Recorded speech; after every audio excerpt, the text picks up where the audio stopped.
Okay, welcome everybody to the course.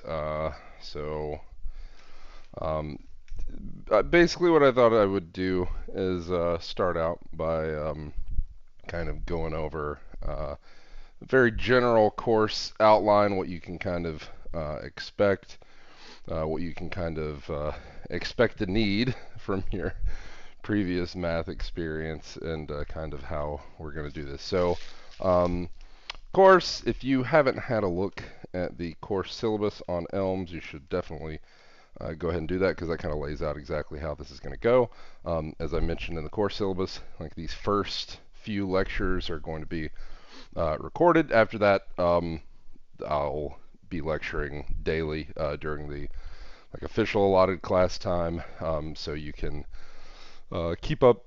As I lecture, you can kind of if you have any questions about the material, you can ask it in live chat, and I'll answer it in real time. All those things. Of course, all these lectures are going to be instantly recorded, automatically uploaded to YouTube. I'll rearrange these into like a nice, convenient playlist here. Once there's a few of them, that way you don't have to look all over for them. They'll be nice and in order for you, so that you can have them nice and organized. Anyway, so the first question you might have, so this is obviously partial differential equations, right? So the first kind of analogy that you might draw between what this course might be and what you expect it'll be, or what you've previously had. So 246, right, is ordinary differential equations. So 246, right, is ODE1, if you like to call it that. Ordinary differential equations, right, where the ordinary here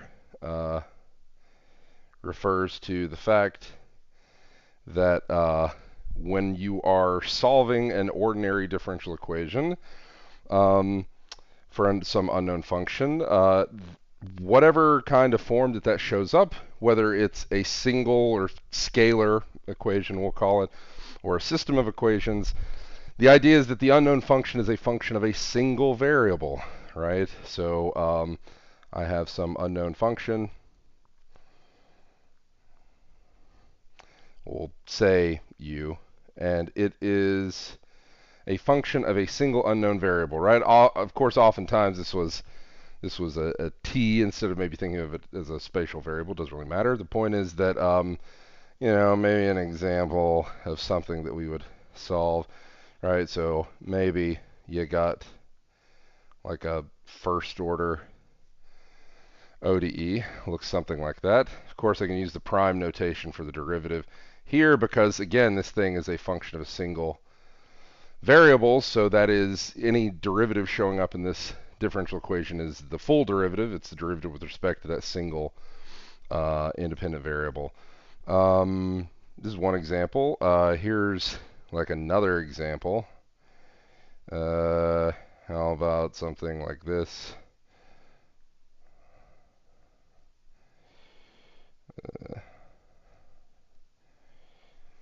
Right, maybe something like that. Okay, is another example of something that things of this form, ODEs of this form, very frequently solved. Right. Now, to go about this, of course, there was a variety of methods you learned in 246.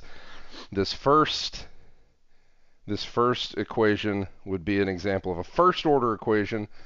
Again, just to refresh your memory, the order would be the highest order derivative showing up in the whole equation. So this is a first order equation.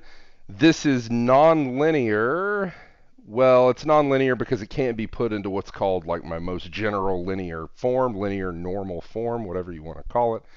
It can't be put in that form because this term, this u prime term, is something that is a nonlinear term for me, right? And if you've forgotten how we categorized ODEs. Don't worry, because we're going to do the same kind of characterization of PDEs in the same way. So, and a lot of it is very similar. A lot of it's kind of the same. So, so that will be a refresher for you.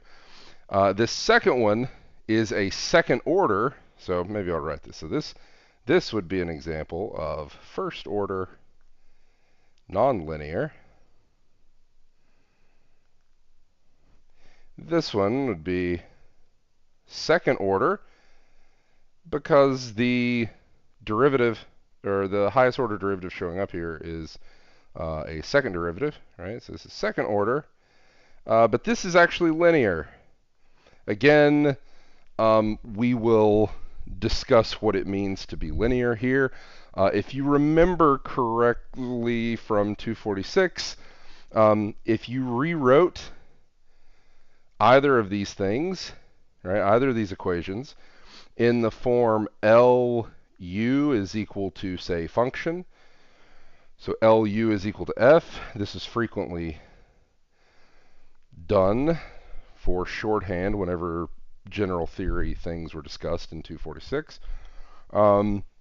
Whenever you wrote an equation in this form, the equation was linear if this operator L, this thing that defines what you do here to U, is a linear operator. So in this, we'll say that we're writing this equation. Then what is this L? L is defined to be this operator like d squared plus 5d plus 6. With the understanding, some may say abusive notation, that when I apply L to U, what does this operator do, right? L is an operator. What is that? It's an object. It's kind of like a function. You can think of it like that.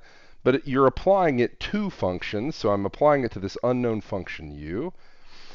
L is this operator that takes an unknown function U, differentiates it twice, adds to that 5 times the first derivative of the unknown function, and adds to that 6 times the unknown function itself. And so the resulting equation, LU equals F, would be U double prime plus 5U prime plus 6U is equal to F here, I have written. Right? Maybe that F is 0. In that case, we call that a homogeneous equation, right, and be on our way. Okay, so why am I like rushing into this Math 246 stuff? Well, I want to tell you some good news and bad news here. So the first thing is to say that a lot of what is done in Math 246, a lot of it does have kind of like a direct analogy, or at least is very similar to what we're going to be doing in 462, especially when it comes to some of this terminology. Like you're going to see a lot of this linearity versus nonlinearity. In fact, the importance of linearity is like it's going to be important for the same reason it was important in 246, namely that you get this superposition principle. But the bad news, or it's not necessarily, we don't have to call it bad news, because it's the thing that makes partial differential equations so interesting, is that this course has a very different flavor from 246 in general, right? And so the reason that I bring this up first is that basically, let's think about Calc 3, right? So let's think about Math 241. In Calc 3, right, Calc 3 is basically a rehash of Calc 1, with the difference being that now instead of a function of a single variable, you have functions of multiple variables, right? So that's what you're doing. But in terms of how you kind of develop the subject in Calc 3, it follows a trajectory that's almost identical to Calc 1, right, and how it progresses. And there, of course, are differences, but many of those differences are mostly superficial. And once you have like basic vector algebra stuff under your belt, it is extremely similar to Calc 1. And a lot of the facts that you want to say in Calc 3, you already know from Calc 1, and you can say them with appropriate language in almost exactly the same way. So there's a ton of not just overlap, but there's a ton of you can actually see the progression. You can write up a dictionary between Calc 1 and Calc 3 and just see all the similarities. But when it comes to PDEs, that's not exactly how things go. PDE is going to feel a lot different from 246. So how much of Math 246 is needed? So some refresher, if you need to refresh your 246 knowledge, that's absolutely fine. So some refresher info is needed. This will mostly be provided in the textbook. The textbook's pretty nice and self-contained for this, but if you are a little rusty on how to solve various ODEs that arose in 246 that we are going to see arise in this course in a variety of contexts, then you will need to refresh your memory on how to do those things. I'm not generally going to go over that so much. I mean, I'm not going to completely hand wave and say this is it. I'm just going to write the ODE and then solve it is what we're going to do. So there will be very little like rehashing of ODE techniques. I will write down an ODE and then I'll say, all right, we applied our 246 knowledge all that we can, and we solved this ODE, and that's that. So if you need to refresh your memory about that stuff, you can either have a look at the online 246 notes, which I can link in the course, or you can refer to the textbook. What are the other things needed? So technically, Math 241 is listed as a prereq, and in a way, 241 is maybe a little bit more important for this class. Not maybe, it's definitely more important for this class than 246, because a ton of the stuff that was covered in 241 is going to be very, very important here. Of course, partial derivatives themselves, right? Like you didn't know how to take partial derivatives before 241 most likely, so 241 is very important in that way, right? In order to even write down a partial differential equation and make it make sense, 241 is needed for that. But also these things, right? So for instance, the gradient of u, right? If u is a function of two variables, then the gradient of u is a vector consisting of consisting of the x and y partial derivatives of u. Of course, if u is a function, say, of three variables in this way, the gradient of u is the vector containing all the first order partials, so now there's an extra first order partial derivative there. You need to know things like this. You also need to know what the divergence of a vector field is. You need to know the divergence theorem.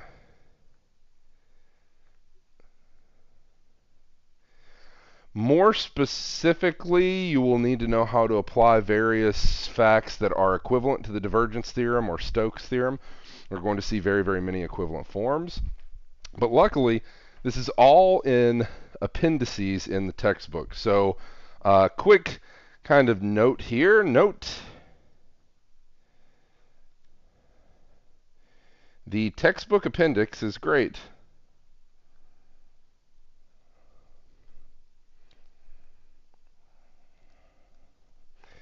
And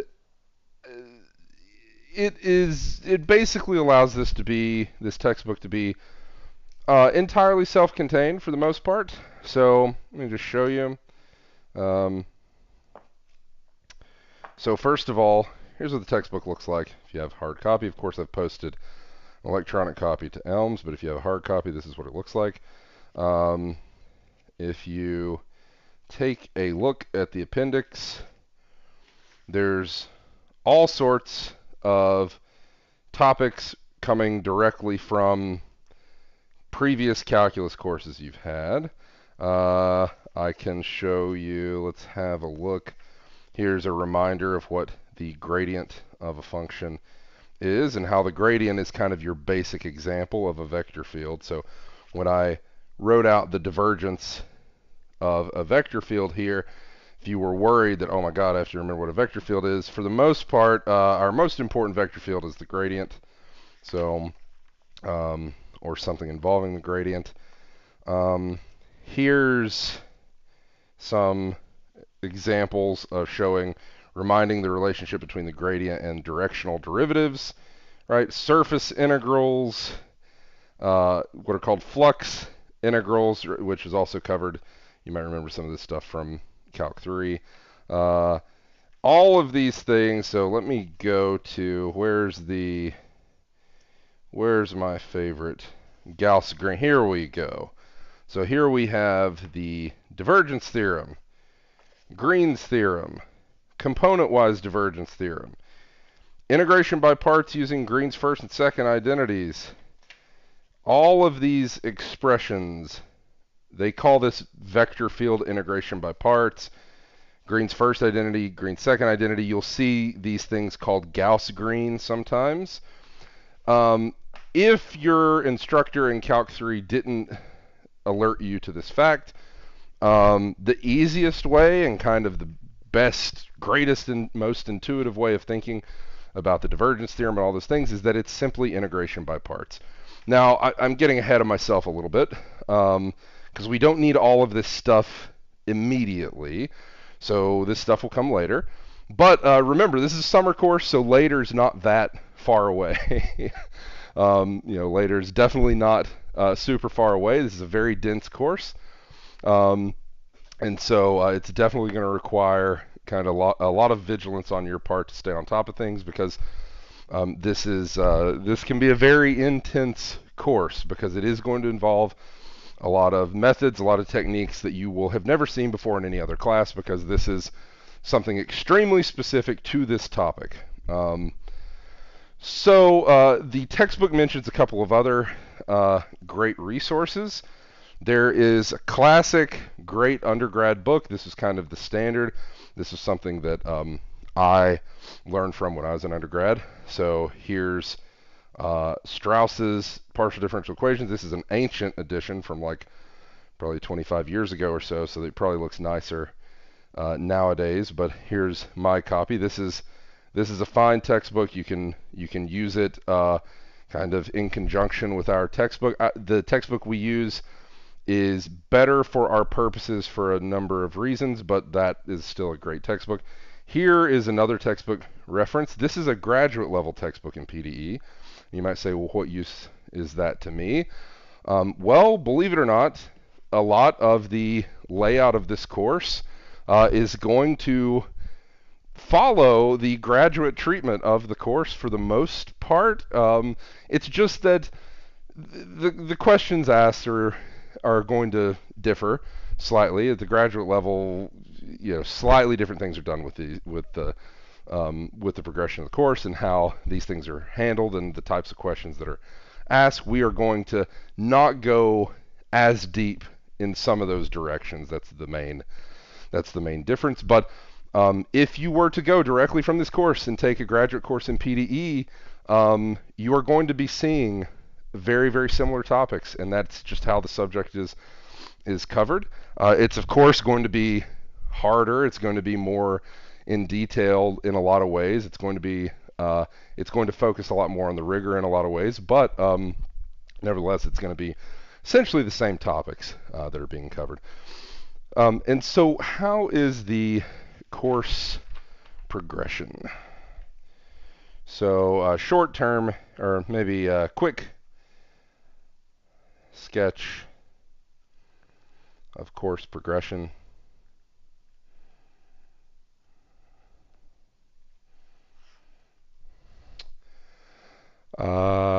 So our first thing, we're going to start out. So today we'll mostly finish this. So basic definitions. And basic definitions and notation, terminology, all those things. This mirrors 246 very closely in a lot of ways. If we go back to 246, let me bring this back real quick. The reason for these sorts of terms, right? First order nonlinear, second order linear, right? Why did we come up with those types of characterizations? Well, that exactly told us the sorts of methods we were going to have to do. This was a way of neatly categorizing our info to know what to do, right? In fact, it was completely determinative of what you did in 246. So in kind of like the simplest possible way in 246, one way of kind of boiling the course down to its like simplest way of digesting it is we were very specific on how we labeled the equations, and once we knew what type of equation we were in, we knew exactly the method used to solve it. So when we knew that, okay, we are in the second order linear inhomogeneous case, then we had very specific methods used to solve that. And kind of, if you were looking for a way to like most conveniently be able to do every single problem in Math 246, you could imagine yourself like a robot that followed a flow chart and just said, okay, here's the order of the equation, here's its linear, okay, and of course most of them were past first order. That's going to be a theme that recurs in this course because nonlinear higher order equations are just too hard in general. But so, okay, I'm in the linear case. I have constant coefficients, okay. I have, it's inhomogeneous, so the right-hand side is not zero. It's a function. It's not just identically zero. Then I need to use, method of undetermined coefficients, key identities, right? To find my solution, right? Solving differential equation. That is going to be the same motivation for why we do this in PDEs. So it's the exact same reasoning. It's that, we know exactly what sort of situation we're in. Therefore, we know exactly what we need to do in order to solve these equations. This is mostly going to be something that is very, very important for first order equations. Because for second order and higher equations, it's just going to be way too hard to deal with nonlinear equations. So basically all of those we talk about will be linear. But this is going to be very, very important. This classification is going to be very, very important for first order equations and for getting everything down. Okay, next, what do? We deal with first order equations. We'll define exactly what we mean by first order for a partial differential equation. So first order equations, regardless of what case we're in, we're going to talk about linear first order equations, semi-linear first order equations. We're going to talk about quasi-linear first order equations. We're going to talk about fully nonlinear first order equations. We'll talk about all those things, but regardless of what we talk about, there is one kind of umbrella term that encompasses every single solution method that we're going to use, and this is called the method of characteristics. This is an absolutely beautiful method for solving partial differential equations. It's extremely satisfying, at least I think it is. And I always was sad, so when I took PDEs as a graduate course, this beautiful method is saved for near the end of the course.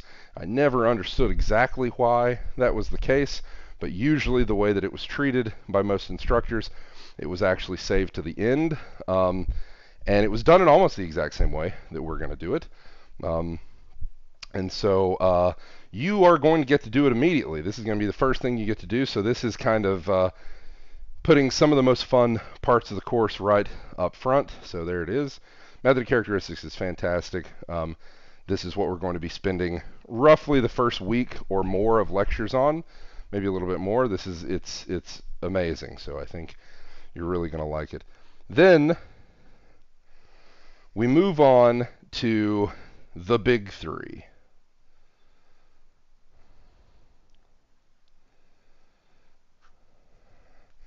The big three second order equations.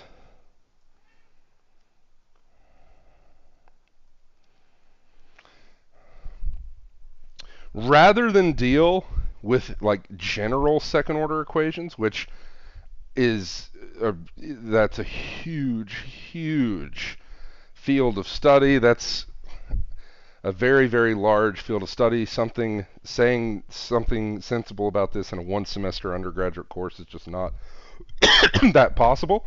So we rely on focusing on three very specific but extremely important equations. So the wave equation,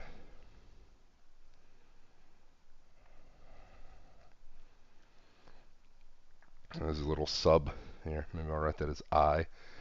So the wave equation, this will be the first one we do. So this will be the first one we do. And the reason for that is that solution to the wave equation and dealing with the wave equation is going to remind us a lot of the stuff that we do in the method of characteristics. It's kind of the thing that's most similar to what we did in the method of characteristics. Of course, right from the name, what's the wave equation? What is the wave equation telling you? What's it modeling? It is exactly modeling waves in 1, 2, or 3-dimensional space, evolving in time, right? So again, we'll talk about all these things. Next, we have the heat equation or the diffusion equation.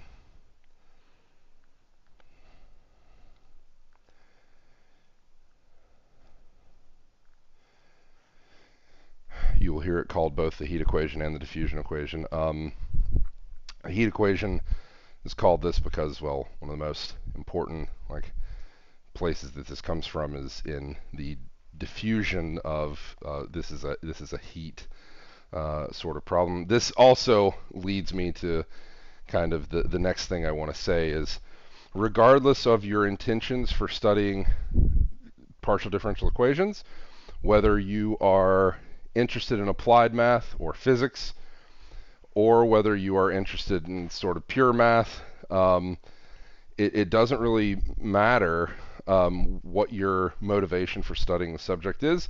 It's completely impossible to untether this subject from physics because that is one of the first contexts in which it arose, one of the most important contexts in which it arises. But even if you are the pure math person, right, that really wants to, you maybe don't have that much interest in physics for whatever reason, you're really just interested in studying this kind of for its own sake. Well, even so, partial differential equations are extremely important. Various questions in analysis, geometry, even. I would classify myself as a geometer, and geometry is riddled with PDEs. PDEs are all over the place in geometry. There's no getting around it. So these sorts of things, PDEs crop up basically everywhere in mathematical sciences, either pure math, physics, wherever. But you will notice the recurring theme here that there's a lot of terminology coming from physics because that's where these are kind of the most important. And lastly, Laplace's equation. Poisson's equation is like a sub, and it's kind of attached to Laplace's equation here because it's just the inhomogeneous Laplace's equation, essentially. But these are called the big three. Traditionally, an undergrad course in PDEs actually begins with the study of these three, which seems a little weird because these are second order equations. So the first order equations are like skipped for the second order equations. And in a kind of classic PDE course, and I'll say undergrad. So in a classic undergrad PDE course, these are studied first via a method called separation of variables.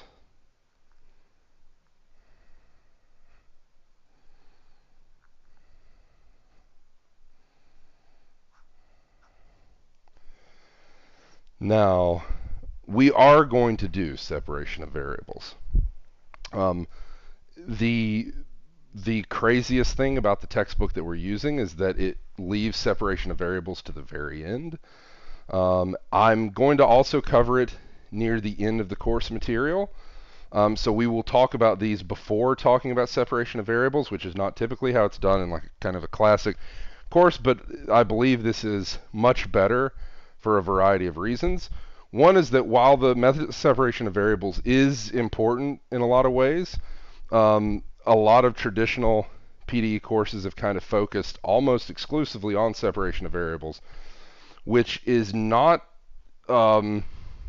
it's not a super useful way of thinking about the subject as kind of like solely involving this for basically anybody. So whether you're pure or applied or whatever your motivation is for studying PDEs, kind of restricting yourself to separation of variables is definitely not ideal, and there's a lot that can be done to kind of convey the flavor and the nature of the subject that separation of variables, focusing too much on separation of variables kind of obscures this a little bit. So this is kind of our progression. Now, the way that we're going to do this is we are basically going to follow the textbook in order.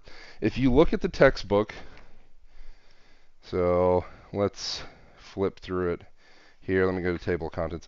In the table of contents, you'll notice that there are these bulleted sections. These bulleted sections, you might see these little tiny bullets next to some of the sections. Not all the sections have this. These bulleted sections are like considered the core course material, so you see they're here, but they're not in every single one of these. But this is a huge book. There's no possible way all those bulleted sections can be covered in one semester. It's just not going to happen.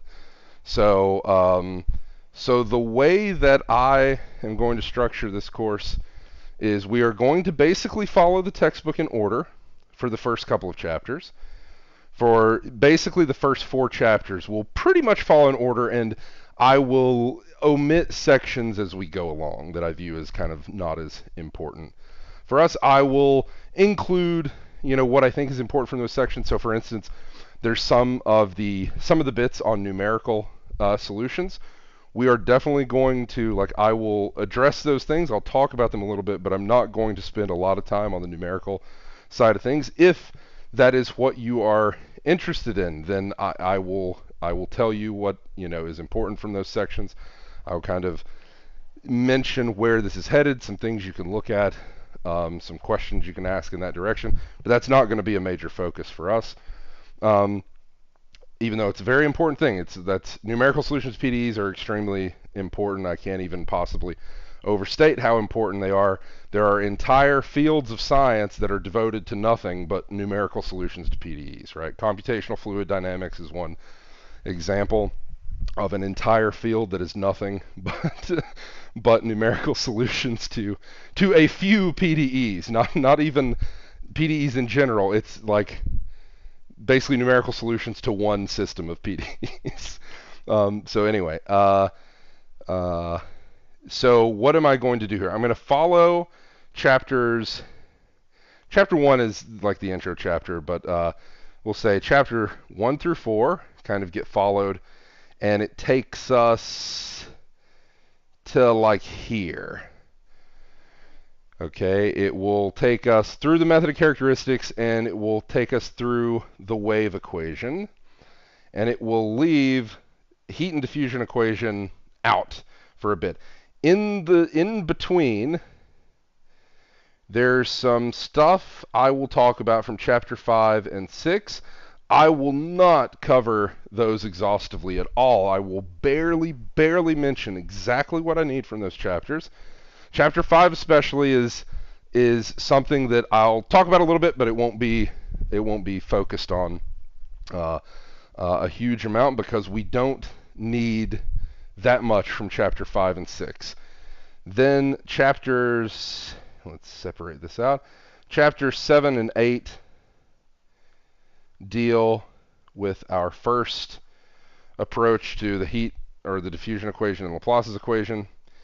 And then we are going to kind of cherry pick what we need from chapters 11 and 12. 10 as well, I'll take what I need from 10. Chapter 11 and 12, this is going to be my separation of variables stuff. We'll also talk some about Fourier series. Chapter 5 is a discussion of what are called distributions. We'll talk a little bit about that today, actually. And then Chapter 6 is the Fourier transform, which I will mention some basic facts about, and then we'll basically take what we need from that and move on. Okay, so this is the overall course outline. You can come back and refer to this once you're kind of in the thick of things. If you're wondering what is the overall progression, what you can next expect, this is exactly what I'm going to do. Now, when I say that I'm covering these chapters, I'm not saying that I'm covering every single subsection. I won't, because it's just not possible. Again, and when I list chapters 5 and 6 here, but I'm going to barely touch on them. Just as much as I need to, because it's more important that that we kind of finish this program of method characteristics, discussing properties, solutions of the big three, and getting to separation of variables for these things so that you can see kind of how to write down the classical solutions of these things. And that is going to be that. So if you were to try to rank or try to categorize exactly what we've covered in a semester, if you say, oh, okay, I will be able to solve first order equations for the most part, right? Of course, we'll get to the question of whether every PDE has a solution or not.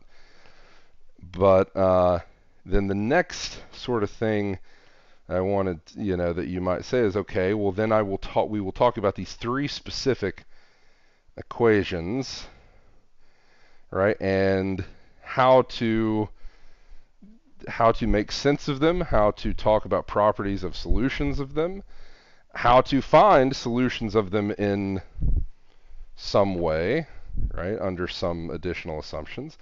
And that's that. So like, how many equations are we learning to solve? Maybe compared to, if you want to try to compare this to 246, we'll be able to do first order equations and like 3 specific second order equations, kinda, sorta, right? And maybe that doesn't sound super impressive when you put it like that, but that is just the nature of the beast. That is how it goes. As I said, I can't possibly express how like deep this subject runs, but also kind of my goal here is to not get you to focus on any particular aspect over any of the others. I want to kind of provide you with a wide breadth of kind of exposure to various techniques so that you can see how this very deep field touches all sorts of different areas of math. It touches, if you have had probability of statistics, you have come across, for instance, the normal distribution, right? You may have come across the normal distribution in some other context, maybe if you haven't even had a formal prob or stat class. We're going to see how this relates to those things, how this relates to probability theory. All these things. There's, like I said, there's no possible way I can overstate how important this subject is on the whole. Okay. So now, that might have been kind of a long-winded description of what we're going to do, but it's important. It's important to see. how this is going to go. Like I said, you can kind of use this as future reference. Okay, so now some terminology. So some definitions, terminology.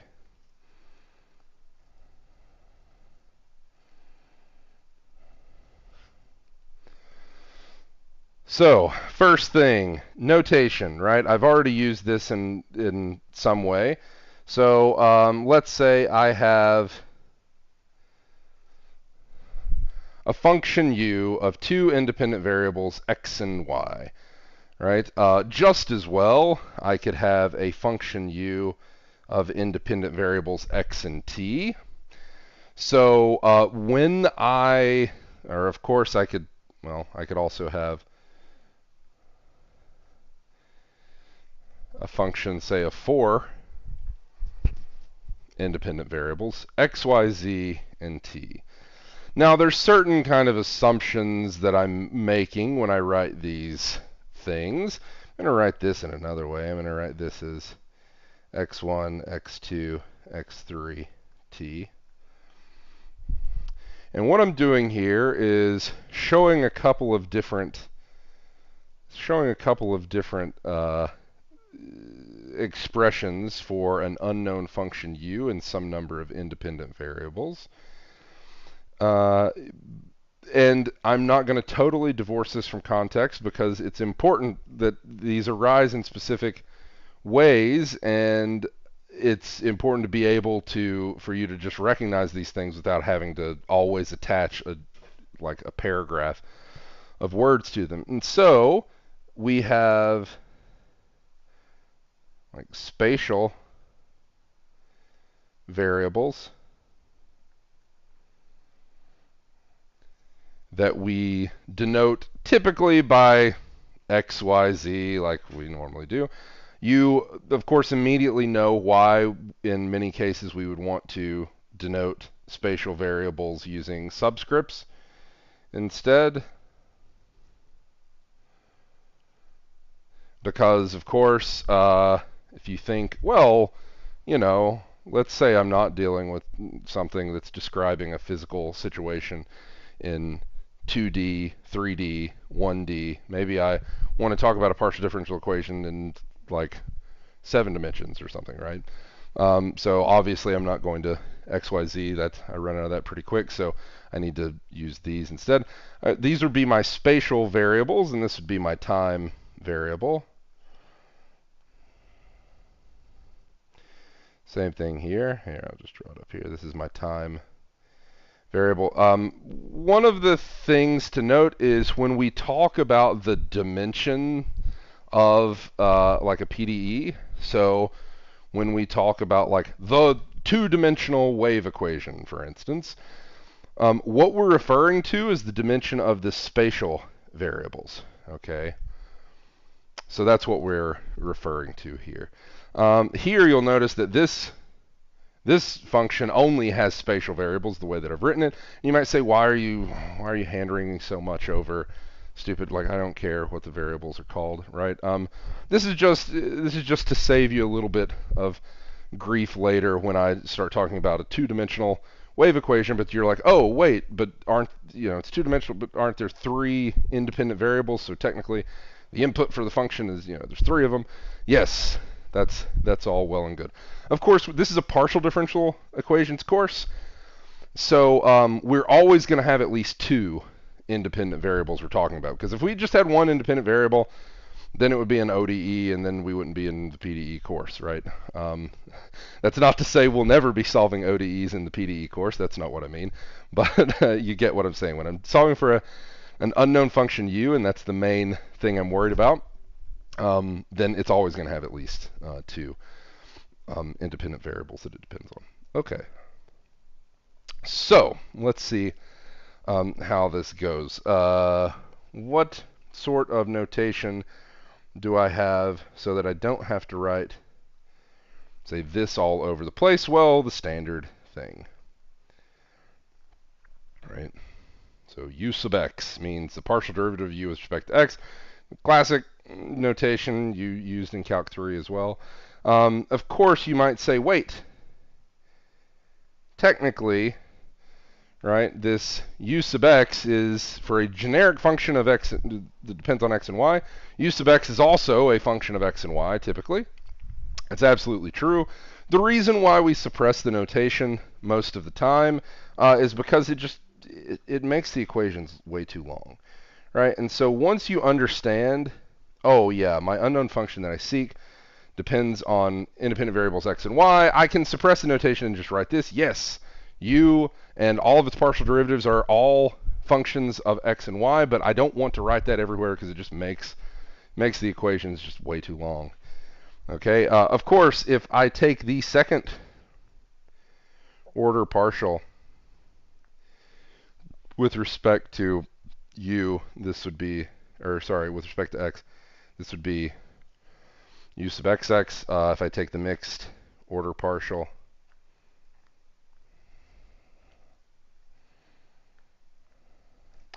you might worry about writing the order of the subscripts here. We're going to be dealing with functions that are smooth enough here so that it doesn't matter what order they appear in, so that you don't have to worry too much about that. Right, here's the second order partial of u with respect to y. There it is. Of course, there are, as I mentioned before, if I write the gradient of u, what is that? That is a vector containing the first order partials. There it is. What if I write the divergence of the gradient of u? Do you remember what the divergence is? Divergence of a vector field takes each component of a vector field and then goes in order and computes the first order partial associated with that component. So first with respect to x, then with respect to y. You might complain and say, wait, I only know the divergence in 3D, but we can talk about divergence in 2D as well. It's fine. So what would it be in this case? Divergence of gradient of u, this would be the x partial of the x partial plus the y partial of the y partial of u. So this is going to be u sub xx plus u sub yy. This is going to have a specific name that I'm going to denote as the Laplacian of u.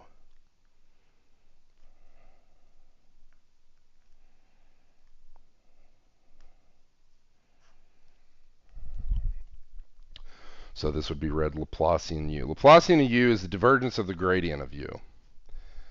Okay. So what is, before you think that the Laplacian of u for a generic u is always this thing, another way of writing this, if u is, say, a function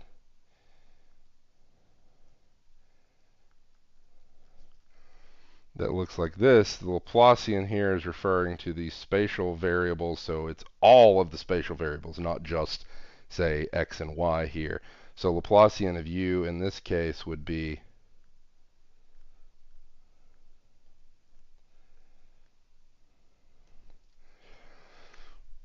u sub xx plus u sub yy plus u sub zz.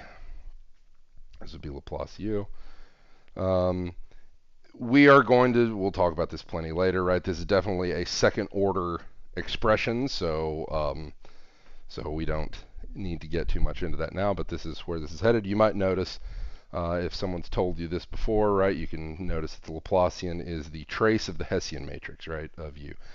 So you have a multivariable function u. The Hessian matrix is it is a matrix containing, so if the gradient contains, it's a vector containing the first order partials, the Hessian is the matrix containing all the second order partials. The trace of the Hessian matrix, right, the sum of the diagonal entries of the Hessian matrix is exactly this. Okay, so you can either think about it as the divergence of the gradient or the trace of the Hessian matrix. However you want to think about it, this is what the Laplacian is. We're going to see why this is important much later. Okay, so then this is some basic notation, and again, because these things arise from physics, we are going to, we'll separate these out typically as spatial variables, time variable, and this is how we'll do it in notation, either using x, y, and z for our spatial variables, or using subscripts here. This would be an example. If we had a PDE involving a u of xt, this would be an example of a one spatial dimension quantity. Okay, even though of course it depends on two independent variables. And then, so what is a PDE? All right, so what is a PDE here? So then, definition, a PDE is an equation which relates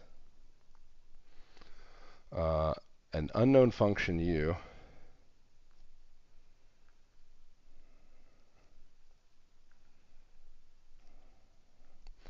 So this relates an unknown function u and its partial derivatives together with independent variables.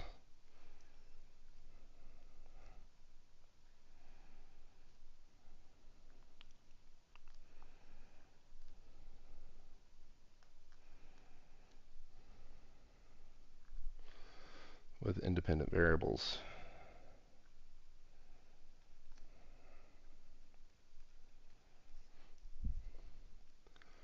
Okay. So in general, it can be written as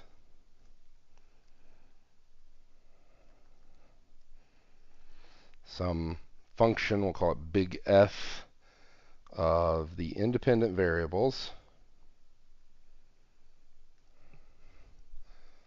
u and partial derivatives of u.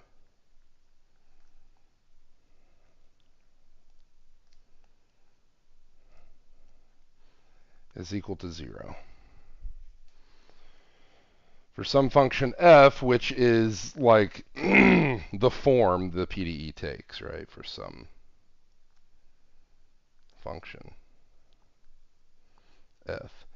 Now notice this is so general that trying to set up theory according to this way of doing it is this is not going to be like the classification that gets it done. This f can, I haven't said anything about what this f could be. This f could be a horrible function. It's going to give rise to a PDE that's clearly going to be like so bad that hoping it has a solution is going to be that's, I'm going to be severely out of luck in that way. But for instance, what sort of thing might we have? Let's say we have a function that depends on, so it has inputs, independent variables x and y, and my unknown function u, and partial derivatives u x u y is equal to 0, where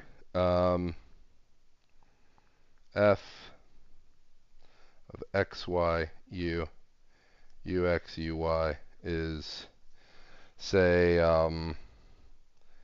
xu plus y ux. Okay, here, minus uy, there we go. Okay. All right, so I just randomly made that up. But then my PDE, of course, could be written without reference to this f as just xu plus y ux minus uy is equal to 0. There it is. There's my PDE. So in solving this PDE, I would be looking for an unknown function u that satisfies this equation in the sense that if I take so my function u depends on independent variables x and y. So then x times u itself plus y times the x partial of u minus the y partial of u, that needs to be 0. Now, in general, just looking at a PDE and trying to guess is not going to be very successful. It's going to be absurdly hard to come up with a solution from that in almost all cases. Your PDE has to be basically trivial for that to be a viable strategy. And so we're going to have to devise some methods of computing this, but this is exactly how this would be done. Let's look at an example of Laplace's equation.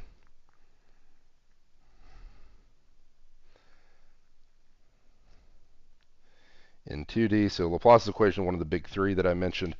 What is Laplace's equation? A short way of writing it is this. The Laplacian of u is equal to 0. Okay, so technically, right, another way of writing this, of course,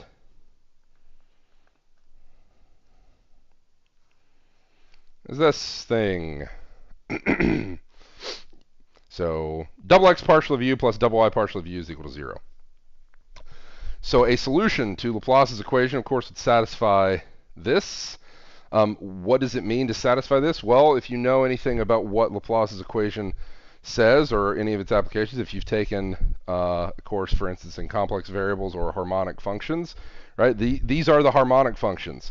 This is the defining equation for harmonic functions. So any solution, any unknown function u satisfies this is harmonic, right? These are extremely important class of functions. But anyway, writing it in this form, of course, this would be like f would depend on the two double x partials of u, right? That's another way of thinking about this. Okay, so that it fits that definition. Again, this is an extremely, this is kind of an extremely general form of this thing. And so the question then is, what do I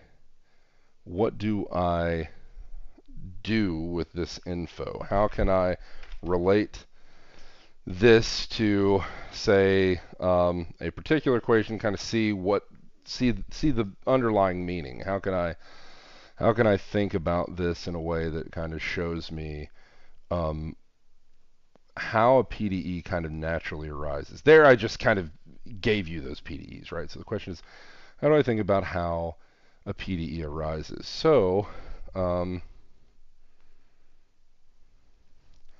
let's do an example of modeling temperature in a room.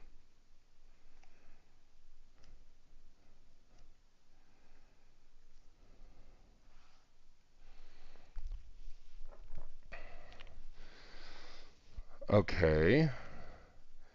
So then what do I do to try to model temperature in a room? Let's let let's think. What do I need? So I'm thinking here of trying to compute at any point in the room that I'm currently in, and you can do this as well with the room you're currently sitting in, watching this. You can look around the room and you think, okay, to model the temperature in this room at any particular time, what quantities do I need? Well, we live in three-dimensional space, right? We think, so I need variables for the space I'm living in. I need the particular time that I'm modeling the temperature at, and so I have an unknown function u. Depends on where I'm at in the room and the time that I'm currently at in the room. Because I want to think about this as evolving in time, right? So let this be the temperature in my room at location given by xyz and at time t. Okay, so it's a function of four variables. All right. Now, how would I do this? So how would I think about this? Okay. Well, I could do this in a number of ways. I could measure the temperature in the room at a particular time. Right, I could measure this at like a particular time that I call my like initial time and call that t equals 0. That's one thing I could do. And maybe I would try to say, well, like from this info, I want to try to determine the temperature at all times and places in the room, right? Just from that initial temp. Okay.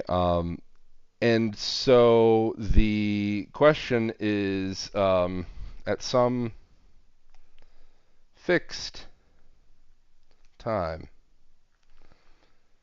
after my initial time, right, t greater than or equal to 0, the temperature, right, can vary in my room, right, from place to place. All right, so my temp can vary from place to place. How would that variation in temperature be measured? All right. So how would I measure that particular variation in temperature? Well,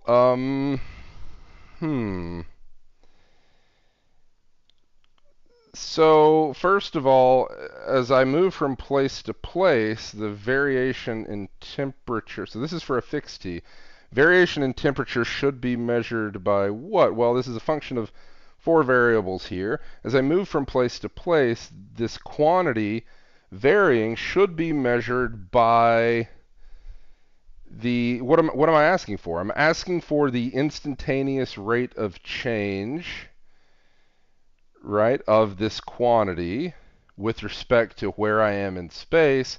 So this should be measured by, so this rate is measured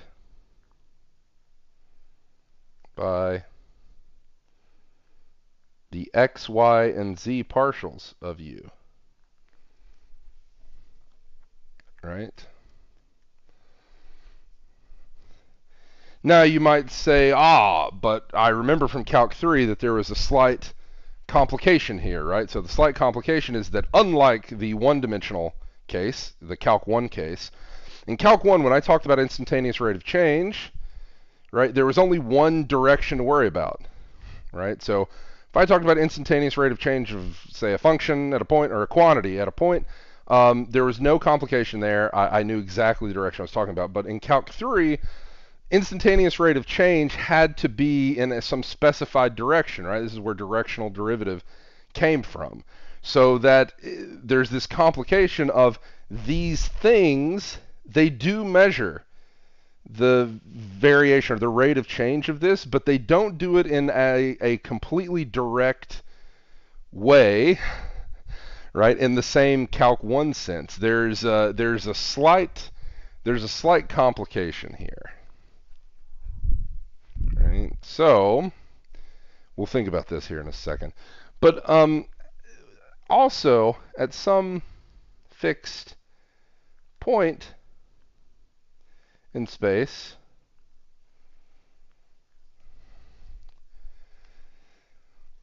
as time varies, right? If I think about this as evolving in time, then this temperature can also change, right? So at some fixed point, my temp can vary in time. All right, that's the idea. Now, we'll kind of talk about here in a second what kind of situation we're in. We're in like a perfectly insulated room or whatever. But the point is that generally, right, I can think, okay, at some fixed point, the temperature there is not necessarily going to always be the same. It's going to vary. And that variation is going to be measured by, so this rate is measured by the partial derivative with respect to with respect to t, right? Okay. Hmm. So, here's the question. So how do I know how the temp varies?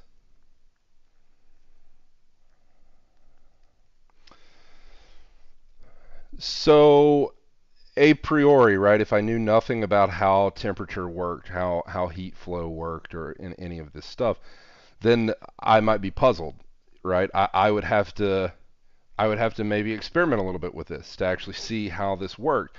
Maybe my observations would lead me to make some claims. Maybe those claims would be right or wrong, but eventually, after a time, I would kind of come to an understanding, right? Oh, well, I could have heat sources or sinks, right?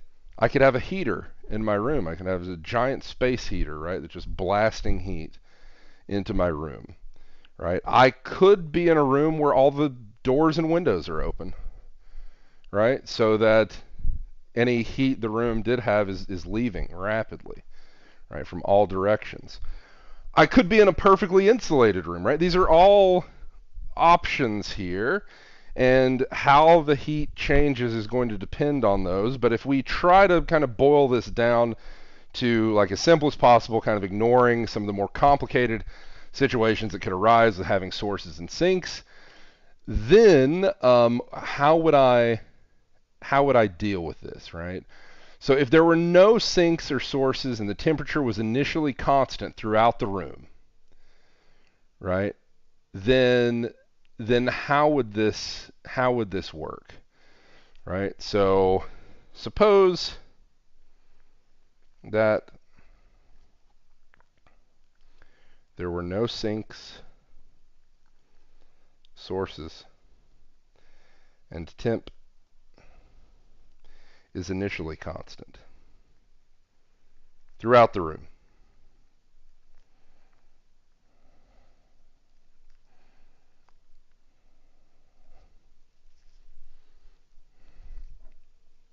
Okay.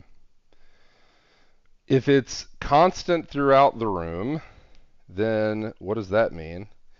It means at t equals 0, all of these first order partials are 0. Right?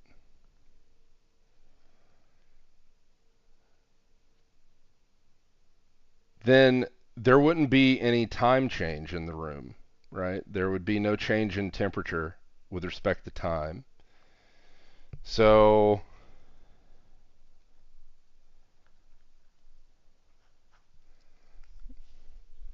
the partial with respect to time would also be 0 in this way. So there would be no change in temperature with respect to time.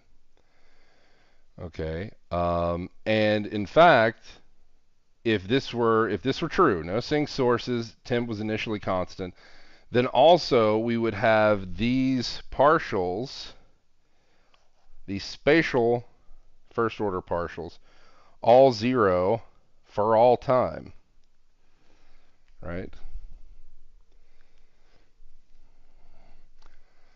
Okay. Well, what happens if at some point in time we have non-zero spatial temperature gradient, right? So there's a non-zero. What happens?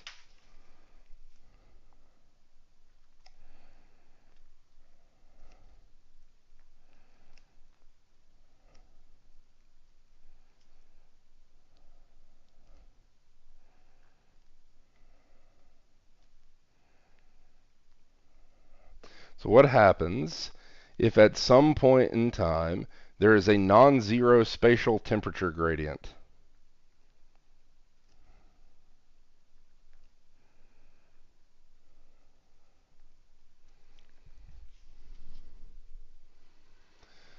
Then we have a law of nature, we could call it, right? Here's the part where we say, oh, Well, we've made some observations, we've done some testing, and we realize that the way this works is that the temperature flows from hot to cold, right? So then the temperature at a given point would change with time. Heat would flow from hot to cold.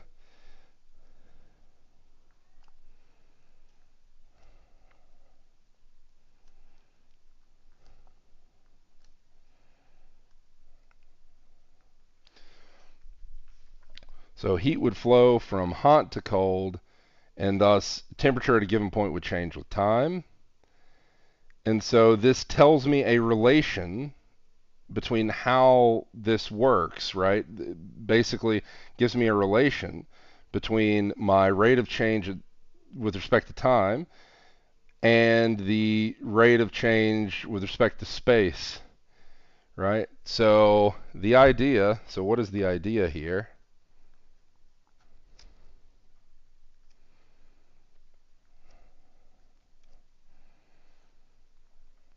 This gives me a relation between the rate of change of the temperature with respect to time and the gradient of u, right, which we know to be this vector that collects the first order partials with respect to x, y, and z. Okay. Now, we'll see later, so we'll see later in chapter 7 that this particular relation is u sub t is alpha, which is some constant, times the divergence of the gradient of u.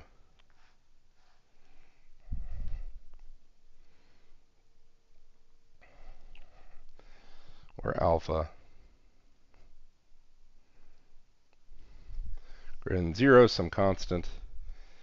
But what is this, as we've already seen? This is u sub t is alpha times the Laplacian of u, or rewriting it in another way, this is u sub t is alpha times u sub xx plus u sub yy plus u sub zz.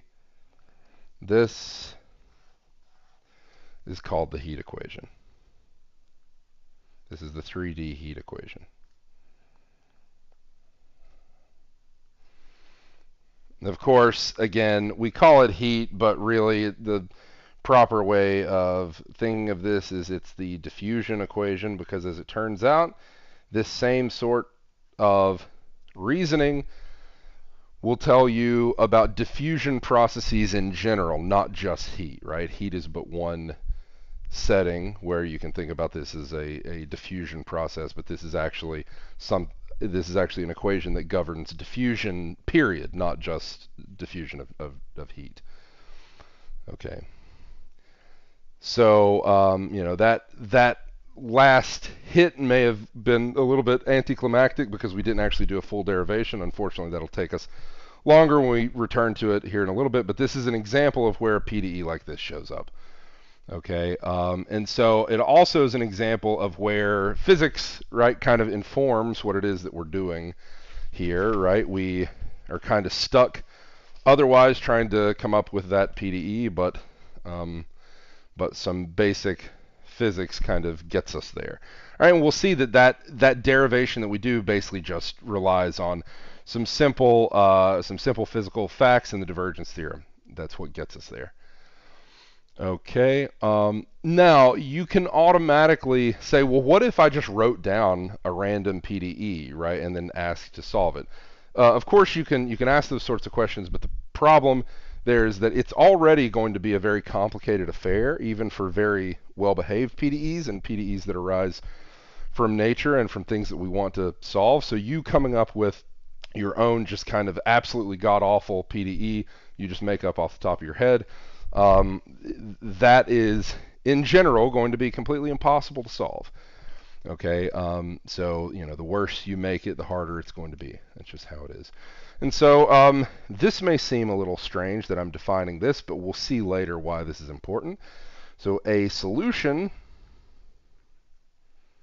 or a classical solution,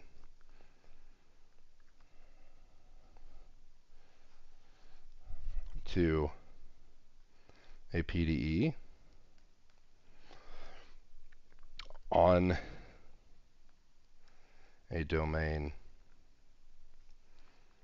omega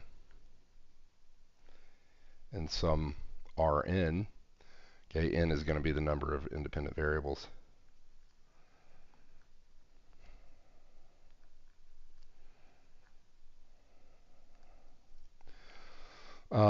Is a sufficiently smooth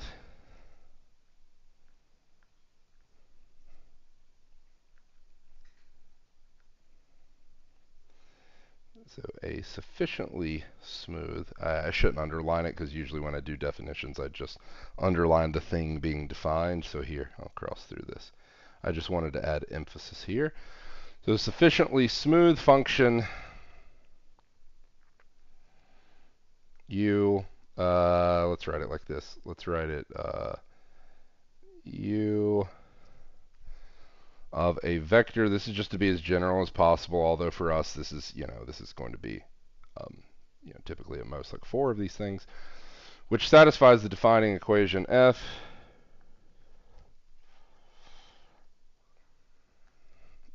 this big F being the same thing in my previous definition, for all values of the independent variables in my domain.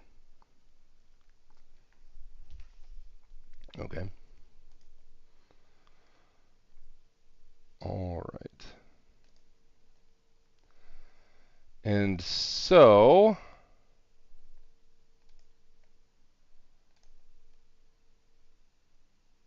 if I take a minute to look at what I mean here by sufficiently smooth, what I mean is that if I have an f that depends on, say, up to third order partials, then my u needs to at least have continuous third order partials. So if you know what ck means, right, having a ck function, so if, let's just remind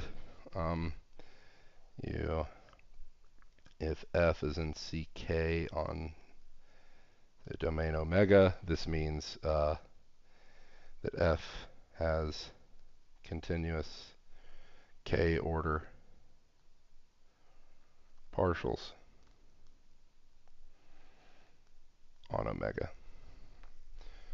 So doesn't say anything about, so if f is in C5, it doesn't mean that it has a sixth derivative. Its sixth derivative may be discontinuous, but at least its first, second, third, fourth, and fifth derivatives are all continuous everywhere on that domain.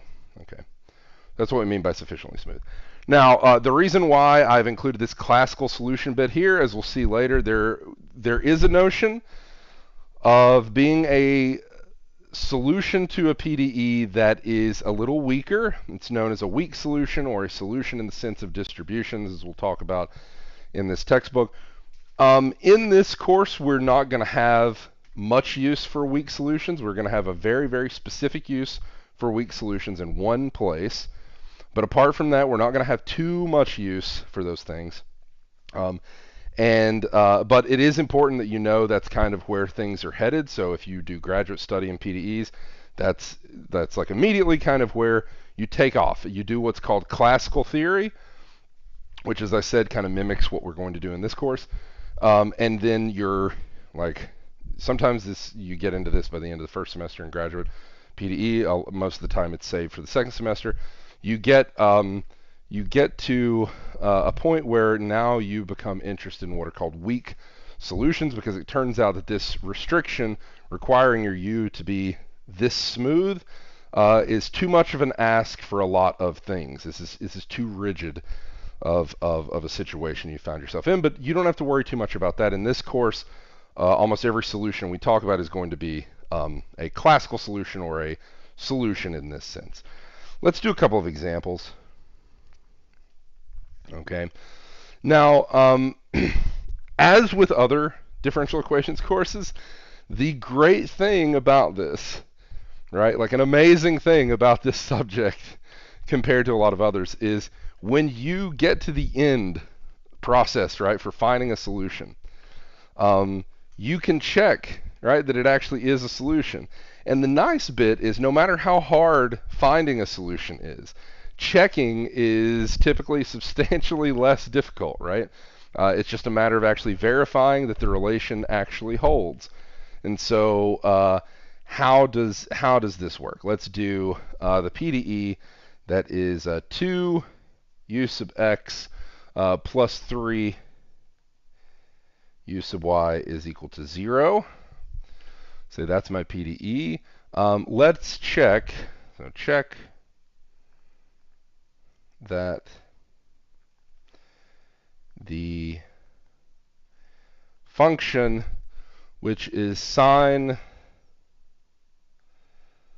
of 3x minus 2y, is a solution to this PDE on, so this PDE is defined, say, on all of R2.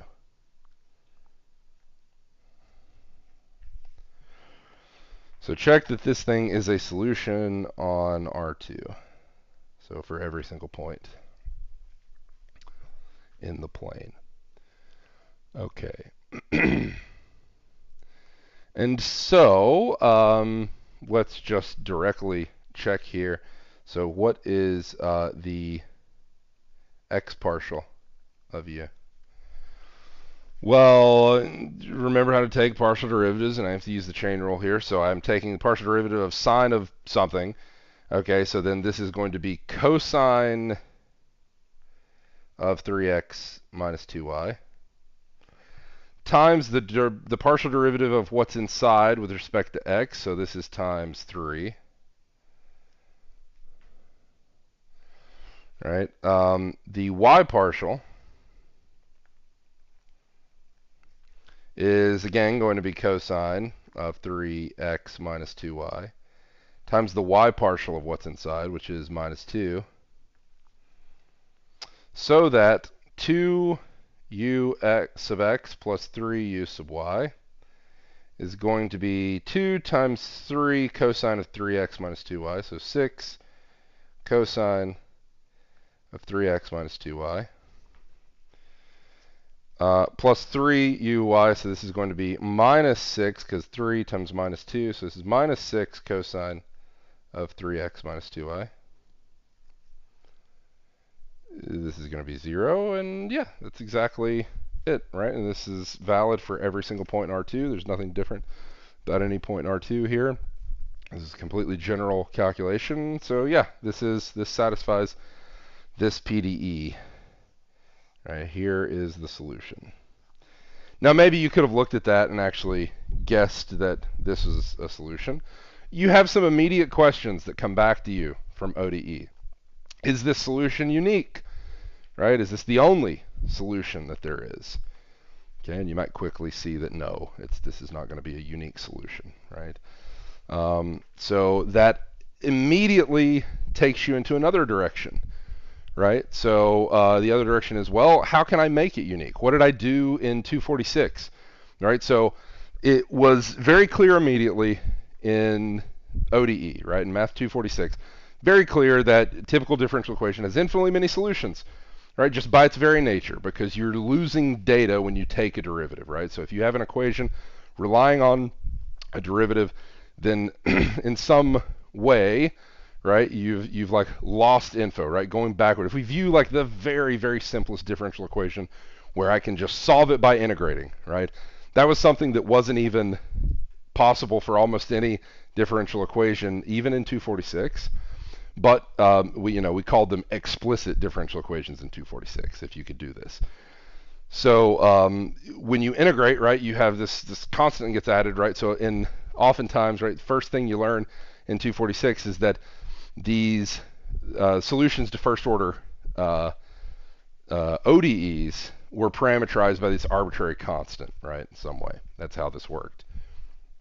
Okay, so we know that we don't get a unique solution typically, right? We have a general solution, which we might have like the general form of the solution, but there's infinitely many particular solutions, right, to this thing. And so we ask ourselves, well, how do I specify a unique solution? Among this infinite family of solutions, how do I pick out one? And the answer, of course, for in 246 was to specify an initial condition, right? That turned the differential equation into an IVP. I'll write that down here in a second, but that was how you got a unique solution out of your infinite family of solutions. And so the question is, how do I, like, how do I do kind of an analogous thing for PDEs? Well, we'll see how that works here in a second. Let's do another quick example. Let's do the following. Let's see here. So let's have u sub t plus u times u sub x is equal to 0. And we'll do that on, so we'll say x can be an r, and we'll let t be greater than 0. Okay, so here's the domain that I'm solving this on. I want to check that u of xt, which is x over t, is a solution.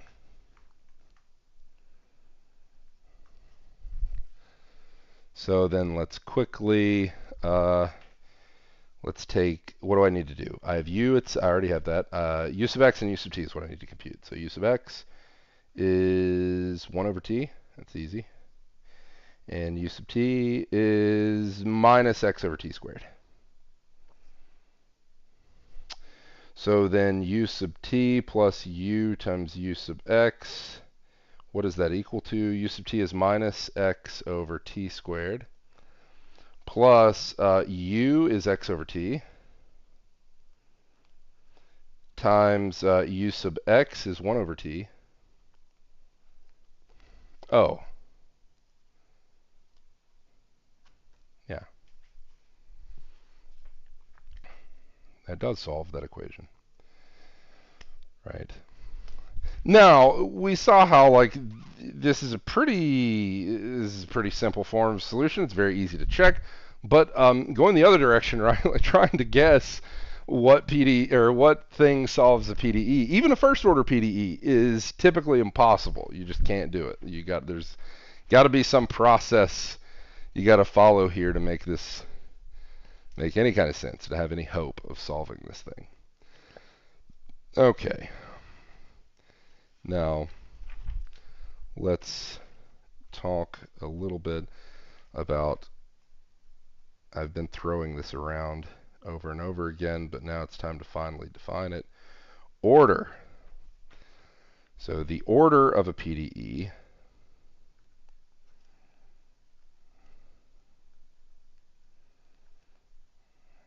is the order of the highest partial derivative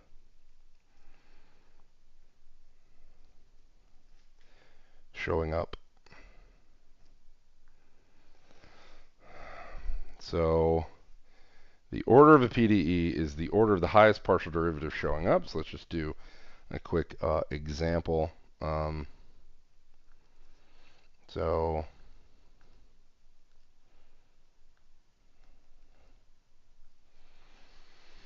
u sub t plus u squared.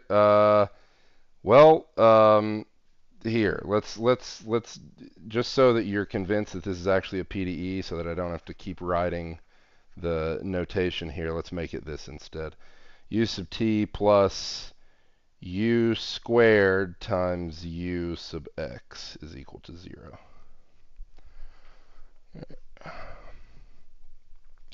What's the order of that thing? Well, it is a first order. Why is it a first order equation? Well, because what is the highest order derivative showing up? So this is first order. Because this only involves first order partial derivatives. Yes, this u term is squared. In fact, what if I change this slightly? What if I had u sub t plus u times u sub x squared? This is a naughty equation. This is a bad boy.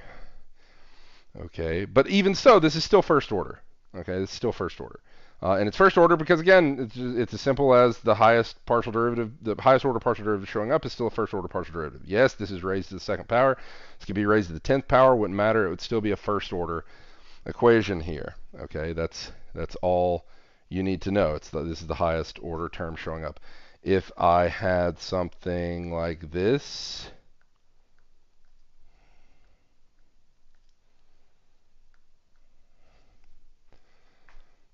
okay, this is the third order.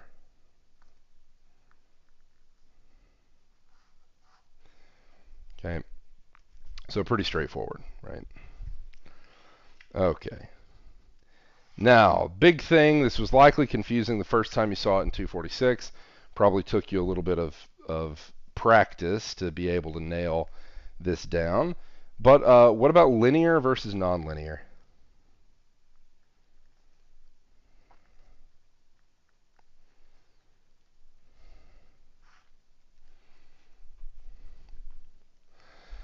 So what is the idea here?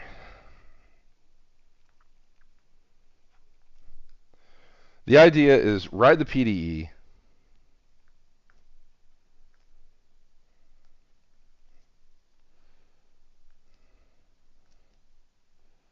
as L of u, here we'll write it like this. L of u is equal to a function f, where the function f does not depend on u, it depends on just the some amount of the independent variables. I'm using vector notation here just so that I don't have to write like, a generic n number of independent variables here. Okay. All right. And so, if I write the PDE like this, the PDE is linear if L is linear as an operator.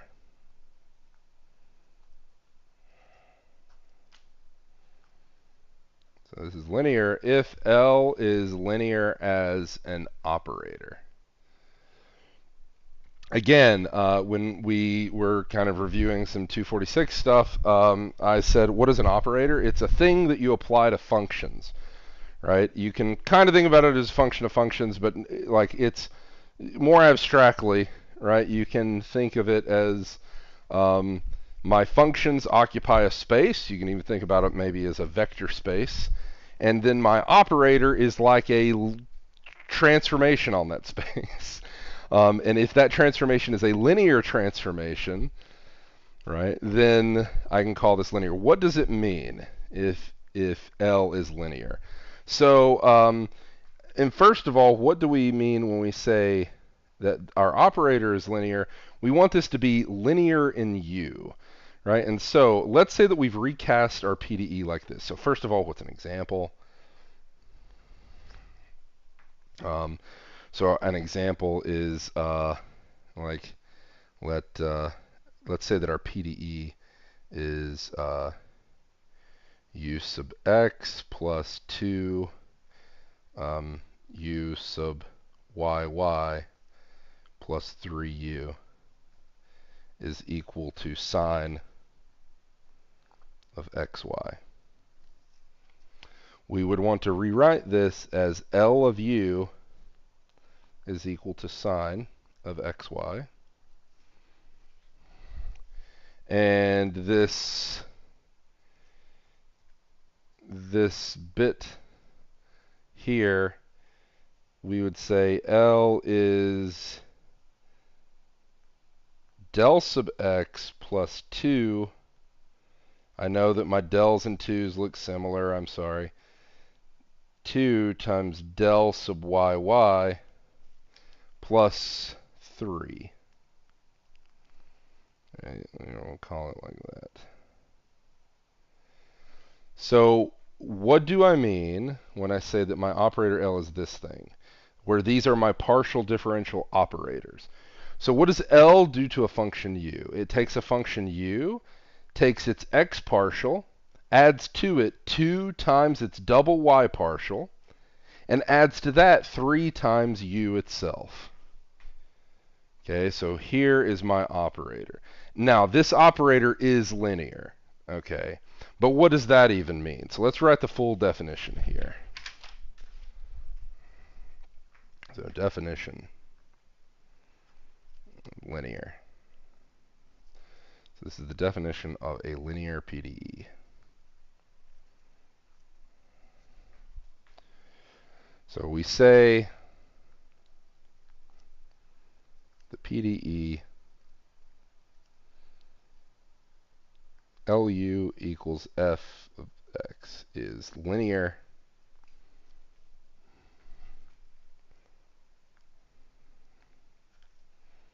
if L is linear in U.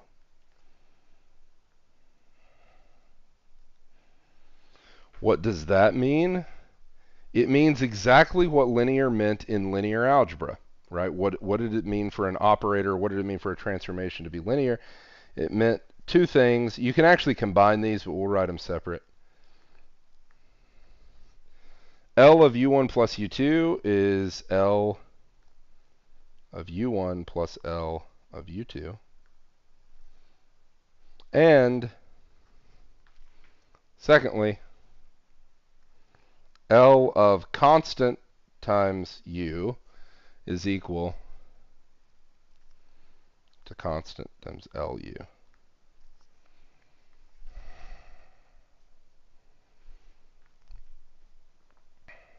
Okay. Otherwise, we say L is nonlinear.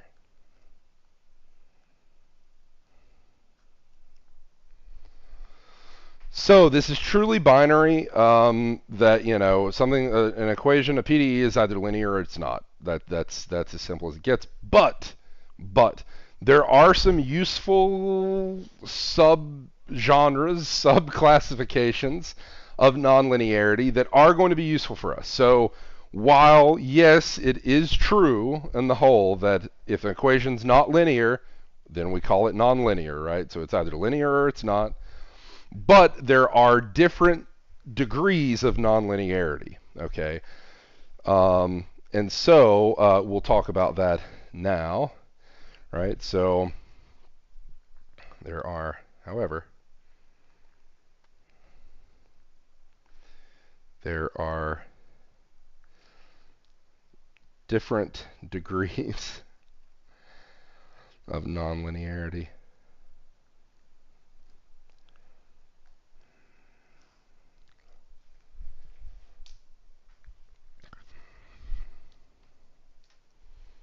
Okay. And so what is this? What are the different degrees of nonlinearity here? So first of all, there is, so here's some additional definitions. So a PDE of order k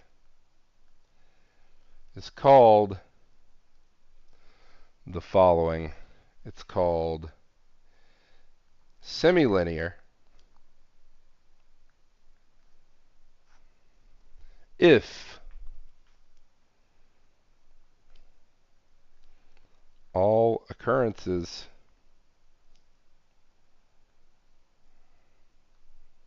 Oh, I need an extra. If all occurrences of derivatives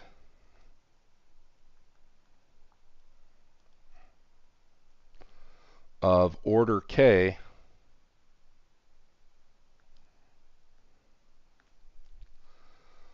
appear with a coefficient which only depends on the independent variables,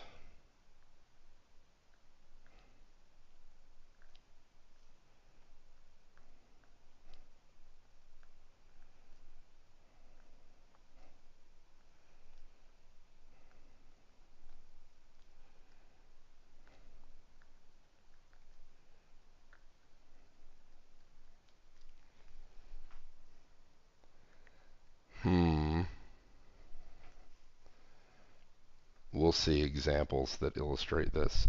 Unfortunately, you might be complaining now that all of this is rather long-winded and it's kind of hard to keep track of all these things. That's perfectly fine. The problem is that if I were to try to write the most completely generic form of this stuff, it would be much more confusing. It's way better to do it this way and then look at a bunch of specific examples, because the only possible way you can kind of alleviate your confusion when it comes to this stuff is to just look at a bunch of examples. That's really the only way to go about this. And so the next type we talk about is quasi-linear. So it is called quasi-linear if all occurrences of derivatives of order k appear with a coefficient which only depends on the independent variables u and its derivatives of order strictly less than k. If all occurrences of derivatives of order k appear with coefficient with only depending on independent variables u and partials of u of order strictly less than k. And if it is not these things, it's called fully nonlinear.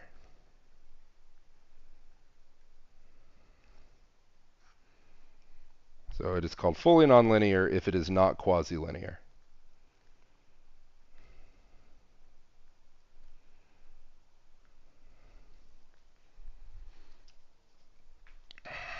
Okay. Now, this is defined in a way, this definition occurs in a way such that these are nested. Okay. A linear PDE is contained in semilinear case. There are, of course, semilinear PDEs that are not linear. That's the whole point. Okay. But linear PDEs are contained here. There are some semilinear that are not linear. Okay. Semilinear PDEs are contained in quasi-linear PDEs, but there are quasi-linear PDEs that are not semilinear. Again, that's the whole point. And then fully nonlinear is just, it's neither of those, right? Fully nonlinear is like as bad as possible. So if you view this as going from best possible scenario to worst possible scenario, that's a very accurate description of this. You want your PDE to be linear. If it's nonlinear, you want it to be semilinear. If it's not semilinear, you want it to be quasi-linear. You never want it to be fully nonlinear, more or less, right? This is like the worst possible case. Okay, there's a reason for this. We'll talk about the reason for this soon enough. Okay, and so just to illustrate this point, linear. So linear PDEs are contained in semilinear PDEs, which are contained in quasi-linear PDEs.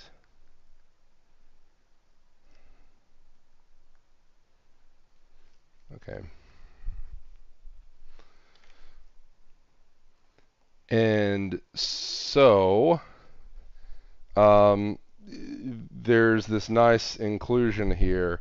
so that basically if you have a method for solving a quasi-linear PDE of a given order, then that method should be able to apply to a linear PDE in some reduced way. The linear situation, of course, should be easier. But we're going to see exactly how this works with first order PDEs for us. Anyway, so what is the most general, what's kind of the reason for doing this? There are two reasons. One is linearity gets you a really, really nice property called the property of superposition principle. Talk about that in a second. This was also true in 246. This was actually exactly why linearity was nice. The other reason is that putting these restrictions allows us to actually classify what the equations can possibly look like. So for instance, if I tell you absolutely nothing about a first order equation, think about the types of things that I could write. If I just say, write me a first order PDE,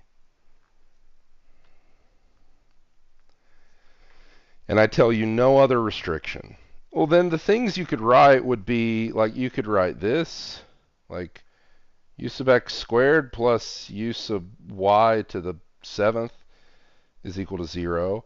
But you could also write like u sub x cubed plus u sub y to the 7th plus 5u times u sub x times u sub y is equal to 0. And so on.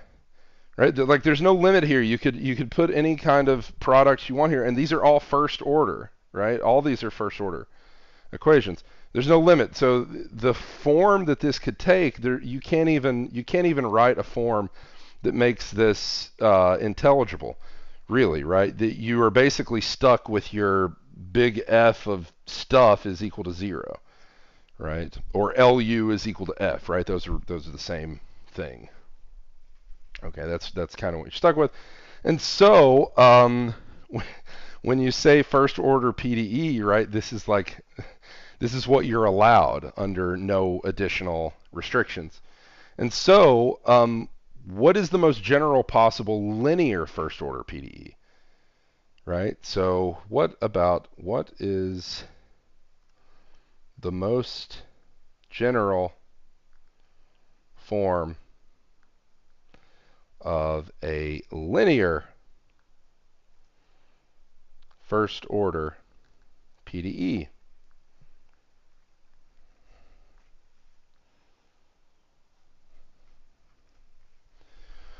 Let's think about what we're allowed to put in this thing, right? So let's just refresh our memories here. Okay.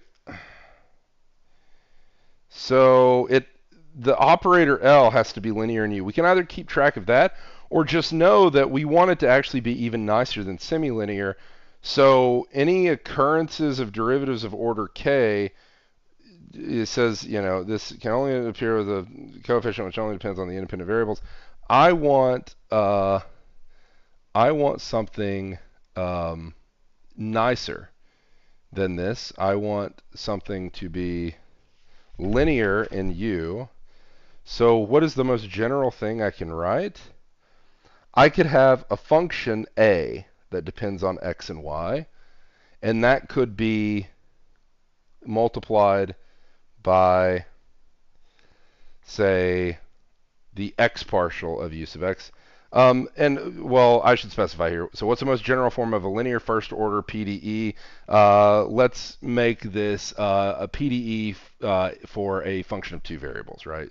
So we'll say for u of xy. Okay, because of course, if this is a first order PDE, but it has three variables, and this is going to look different. But so we'll say for two variables, what's the most general linear first order PDE I can have? Notice that even if I just have a two variables thing, I could, up here, if I have no restriction of linearity, I could still just make these infinitely bad, right? I could make an infinite list. Here, though, what's the most general form that this thing could take? Well, I could have a function that depends on x and y here. Another function depending on x and y multiplying the y partial of u. And so I don't have to write them in this form. I'm going to we'll see the reasons why I do this later. But I could write all this on one side. There's no reason that I have to write the partials on one side and everything else on the other. Absolutely no reason I have to do that, but I'm going to anyway. This is equal to some function c sub 1, that's a function of x and y, times u, plus some function c sub 2,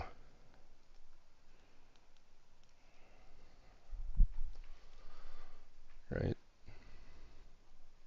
in this way. So this is, if I have a linear first order PDE, this is the form that it can be written as most generally. I have a function of x and y, maybe, times the x partial of u, plus another function of x and y times the y partial of u, is equal to another function of x and y times u itself, plus another function of x and y. This is as general as my linear first order gets. Okay. But what about semilinear?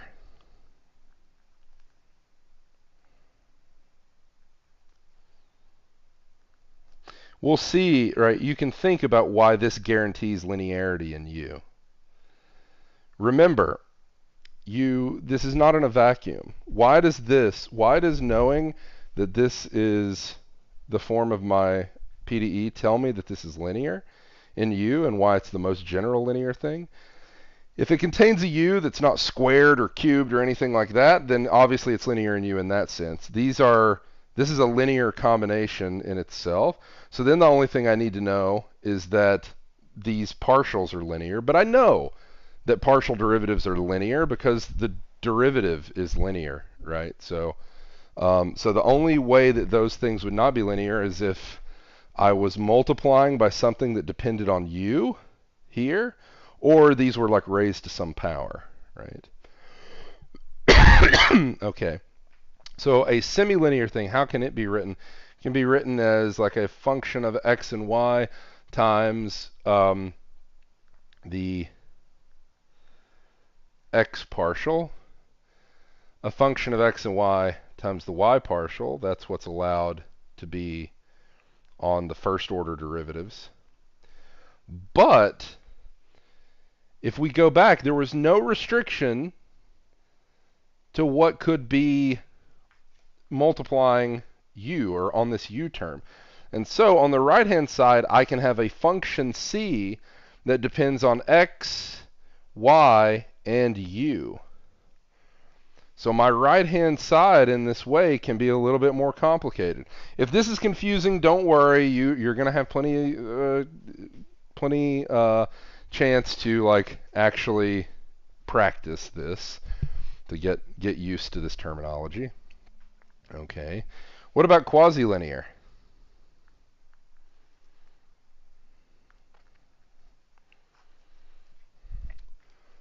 Well, in quasi-linear, we're actually allowed to have things that depend on u multiply these first-order derivatives. And so I can have a function that depends on x, y, and u, right, times my first-order partial. And I can have another function that depends now on x, y, and u times my second-order partial. And on my right-hand side, of course, I could still have a function that depends on x, y, and u. And so that's what I can have with quasi-linear. And then for fully nonlinear, it's just all holds, all holds are legal, right? Like there's no holds barred. Everything is fine. And so let's look at some examples that kind of illustrate the point of all of this. Like I said, it will take you several examples to kind of pour through to get what it is that's going on here. And so what are my examples? So let's look at so I'm going to write a bunch of different PDEs here. Okay, all of these are going to be first order though. All right, and so let's do xy times u sub x plus e to the y times u sub y plus sine x times u is equal to x cubed y to the fourth.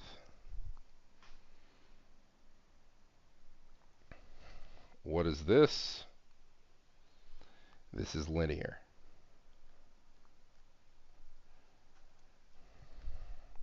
Why is it linear? Because this can exactly be put in this form. Function of x and y times u sub x. Function of x and y times u sub y. On the other hand, or on the other side, I need a function of x and y times u. I could move that over. This is a function of x times u, so we're good to go. And then a function of x and y. There it is. The main thing you're going to say to me is, wait, xy is not a linear term. E to the y is not a linear term. Sine x is not a linear term. X cubed times y to the fourth is not linear. The linearity is in u, not in the independent variables, right? Now you might say, wait, but u depends on the independent variables. That's true.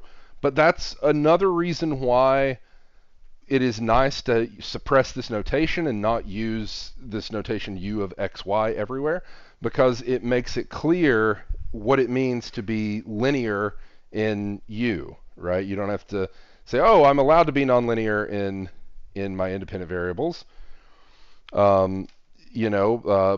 But I can't be nonlinear in u. I have to be linear in u. So this is linear. Okay, let's take a very similar thing here. So our left-hand side is going to be exactly the same. So x sub y times u sub x plus e sub y times u sub y plus sine x times u is equal to, say, u squared.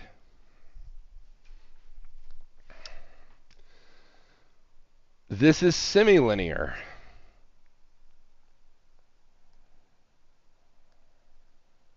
Again, let's just point to the form. This can be put in exactly this semilinear form. Function of x and y times u sub x and u sub y on the left-hand side. That hasn't changed. On the right-hand side, I can have a function of x, y, and u, and no other restrictions. So if I move this to the other side, I have a function of x, y, and u. Right? I would have minus sine x u plus u squared. That's a function of x, y, and u. Right? So this is semilinear. Let's write another example here. So let's do u times u sub x plus u sub y is equal to 0. Here, for the first time, I have something depending on u times one of these derivative terms. So it doesn't just depend on the independent variables. It actually depends on u times one of these derivative terms. This is quasi-linear because of that.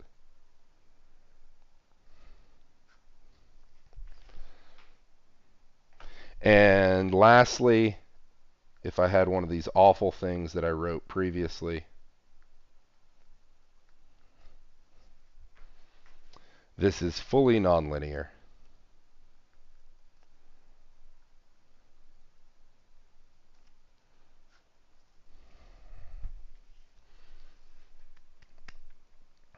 Okay. So this, these are not enough examples probably to 100% get it down, but just think about some of these things. In some of your homework, you'll have at least one homework problem where you have a giant list of equations. You don't have to solve the equations, of course. All I want you to do is tell me whether or not they're linear, semilinear, quasi-linear, or fully nonlinear. Okay, that will be one of the things that you'll have to do. Okay, now we had this business of if we have LU equals F if we have expressed our PDE in this fashion. Then here's a quick definition. If F is identically equal to 0 in this, so i.e. if the expression we have is actually LU equals 0, we say the PDE is inhomogeneous. Sorry. We say the PDE is homogeneous if F is identically equal to 0. The opposite of what I wanted to say. Otherwise, it's non-homogeneous or inhomogeneous.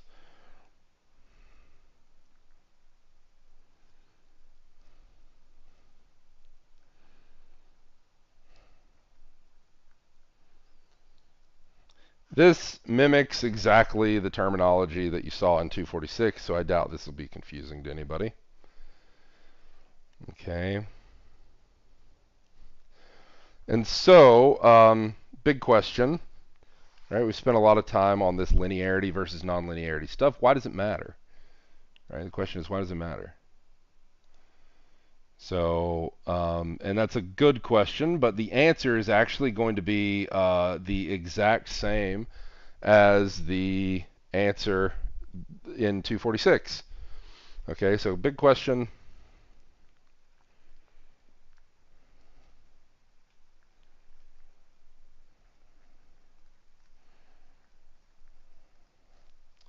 You might say, well, the first reason it matters is because now you can nicely organize your PDEs versus not, right? And that is true. It is true that, like I showed you, when you say that a PDE is linear, it really nails down the form that it can take, right? So a linear first order PDE, you know exactly what that thing can look like. You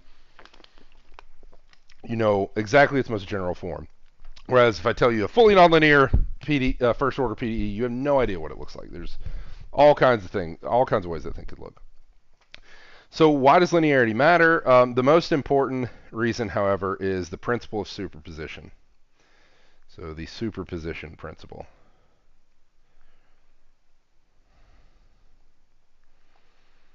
This is what mattered in 246 as well. So just to refresh your memory. What does the superposition principle say? If U1 and U2 are solutions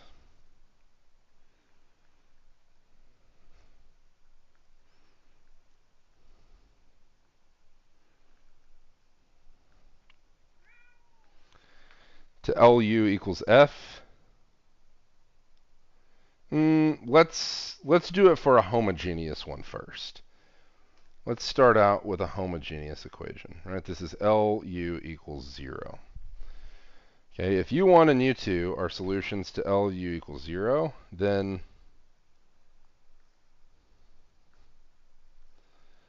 so is U1 plus U2.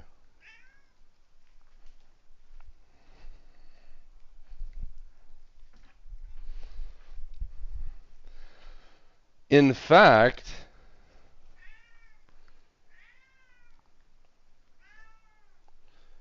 so is alpha U1 plus beta U2, where alpha and beta are constants. Okay. Of course, this is super easy to see, right? So a quick proof of this, right, just directly from, this is something you'd see in a linear algebra course. So quick proof. What is L of U1? Here, let's do the more general thing. So what is L of, say, alpha U1 plus beta U2? By linearity, this is alpha times L of U1 plus beta times L of U2. Right? But both of these are 0 because they solve L of U equals 0. Right? So this is 0, and this is 0. So this is 0. And so this is a solution. this is a solution to L of u equals 0. And that's it. So linearity is just directly tells you that. And of course, that can be generalized to more than just two solutions, right? You could do this for any number of solutions. And so solutions in this way can be added together to produce new solutions, right? You can have linear combinations of solutions that are also solutions. This gives like in 246, this is extremely important because in 246 you use this to build up your general solutions by solving homogeneous equations, right? And then finding particular solutions to the same equation except inhomogeneous. And then that was exactly the structure of the general solution you found was basically directly related to the superposition principle, and that process was not possible for a nonlinear equation. So literally, at the heart of everything you learned in 246 for second order and higher, the heart of everything you learned in 246 was the fact that linearity was allowing you to do those tricks, right? Your entire process for finding solutions for second order equations was built on the superposition principle. Okay, so, and since the superposition principle requires linearity or is implied by linearity, it is a thing that you didn't have in the nonlinear case, so it's extremely important. This is basically what makes linear equations easier to solve in that way. So this is very important. Okay, of course, we can actually do this a little bit more generally. So let's say we have an equation LU equals F1 and LU equals F sub 2. And hold on, my cats are fighting.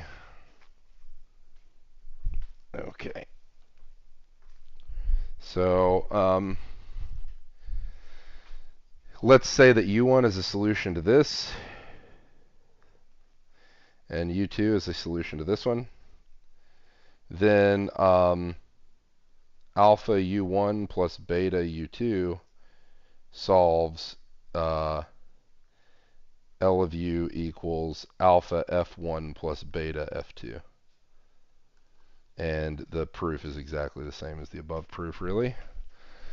So this, cannot possibly be overstated how important this is. This might seem like something that's kind of like obvious, but this is very, very important. This is why linearity is so nice for PDEs, which, like I said, is actually the same reason it's so nice for ODEs. So not so surprising. Okay. We also have the notion of a scalar equation versus a system of equations. All right, so scalar equation versus system of equations. Now, in 246, most of your effort was for scalar equations, that is a single equation that has to be solved. But at the end of the course, you did put significant effort, about, like a third of the course, we'll say, maybe more like a fourth of the course or something. You devoted to systems of ODEs, right, which you solved through a variety of means. Eigenmethods, right, was the main way you did this in 246. So, of course, in the exact same way, we could talk about scalar PDEs, which is a single PDE to be solved. Right, so all these PDEs that we've been talking about so far are examples of scalar PDEs. And then there are systems of PDEs. So let's look at a PDE system. So here's an example. Let's say we want to solve for unknown u of xy and v of xy satisfying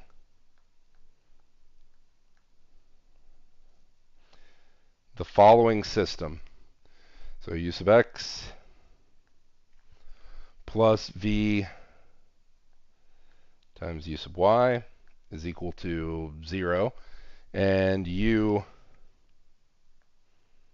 v sub x plus v sub y is equal to v. That's an example of two PDEs. So the problem here, of course, is the exact same that you had for ODEs, which is that these equations are taken together. You're solving for an unknown u and v, and you're not solving two separate differential PDEs for u and v. You have two PDEs that are instead tethered together because they're coupled in some way, meaning that they are, I can't split these up. Like these two equations involve both u and v. They're both unknown. I have to solve for them simultaneously satisfying these equations. Now, in this textbook, scalar equations are basically going to be our entire focus.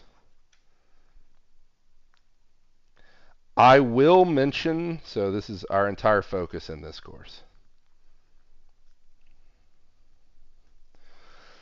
I will mention some specific examples of systems that are very important.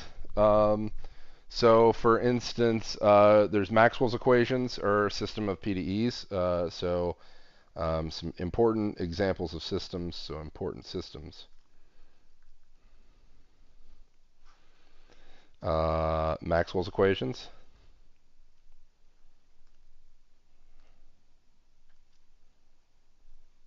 So that's one. Two, Euler and Navier-Stokes equations. So Navier-Stokes governs fluid flow, obviously of extreme importance, and have been since their discovery.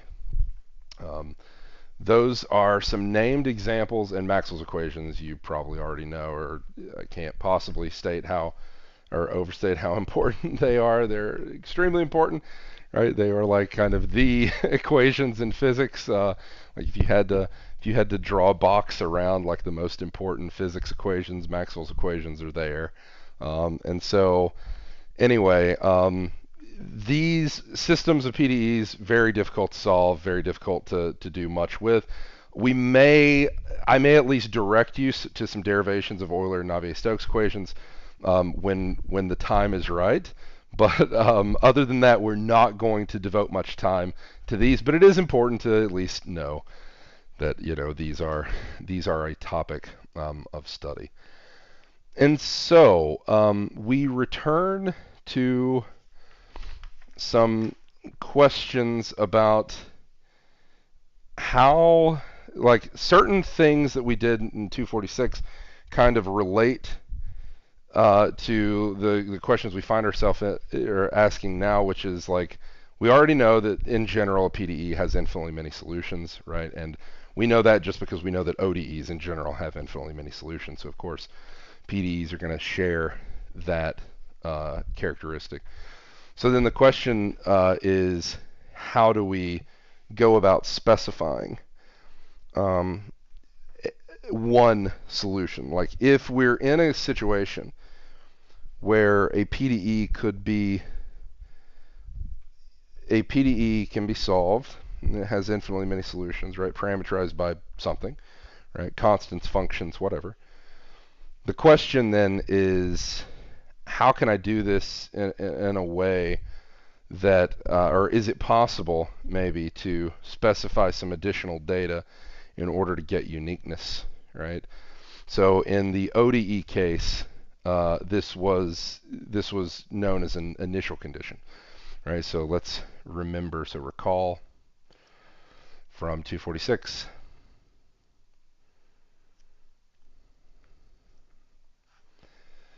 So we had, say, a differential equation. I'm just going to make up something. Let's do like u double prime plus 5u prime plus 6u is equal to 0. This, of course, has infinitely many solutions.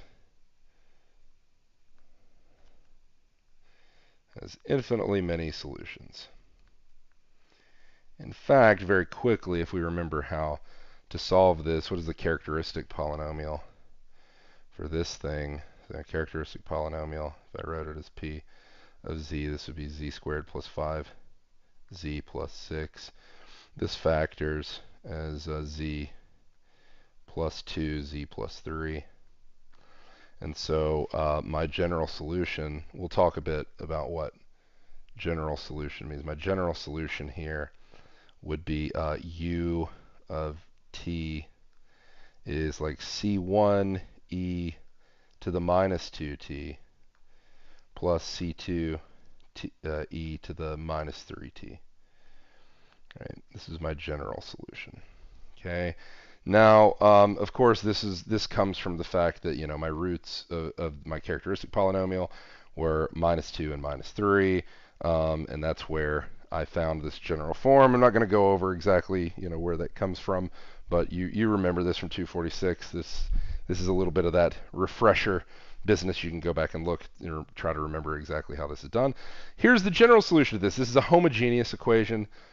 And so I don't have to put as much effort in. This is exactly how to write out the general solution to this thing. What did I mean by general solution? So general solution. What did that mean? That meant that this was the form that any solution to this differential equation had to take. Clearly, this is not unique because we have arbitrary constants, right? C1 and C2 are constants. They're just arbitrary real numbers, right? They just belong to the reals. They are constants. They're completely arbitrary. Whatever choice I want to make for both C1 and C2 will yield a solution to that thing, and that can be checked, right? You can just do the computation. That can be checked. And so the question is how does this, like, what does it mean to write general? So general means that this is the solution that, or this is the form that any solution to that differential equation has to take. Okay? By definition, it's not unique. There's infinitely many, right? There's infinitely many choices of C1, infinitely many choices of C2. Any combination of those two will yield a solution to this thing. So definitely not unique. So then what did I do to force this to be unique? I had to impose initial conditions, right? So if I wanted to pick a particular solution out of these infinite families. So if I wanted to pick a particular solution out of this infinitude of solutions, I needed to specify initial conditions.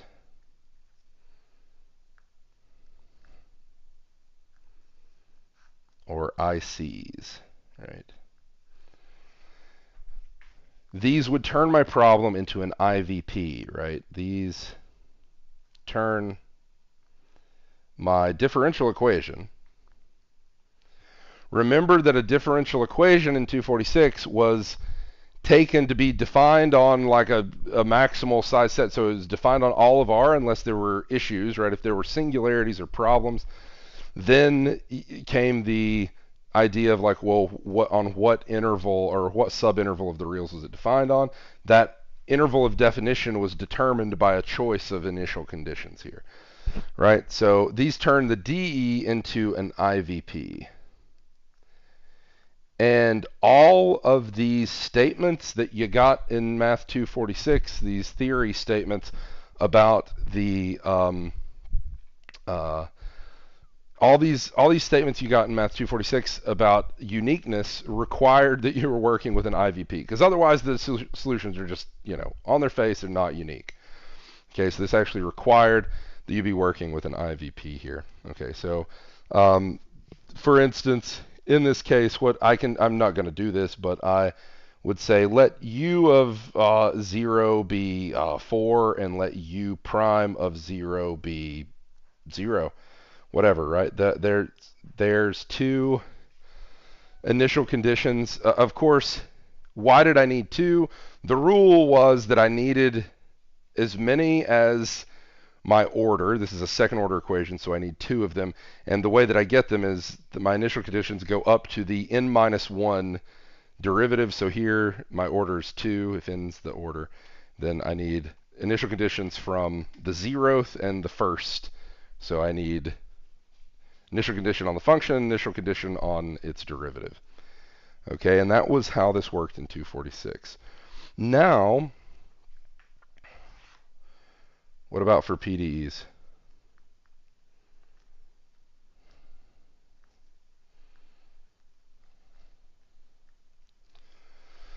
So here is again where we have something that is a little bit different, right? So it's a little bit different because we are separating out these types of independent variables, right? Because physically we have a description, right? So let's consider our room example, right? So consider our room temperature example.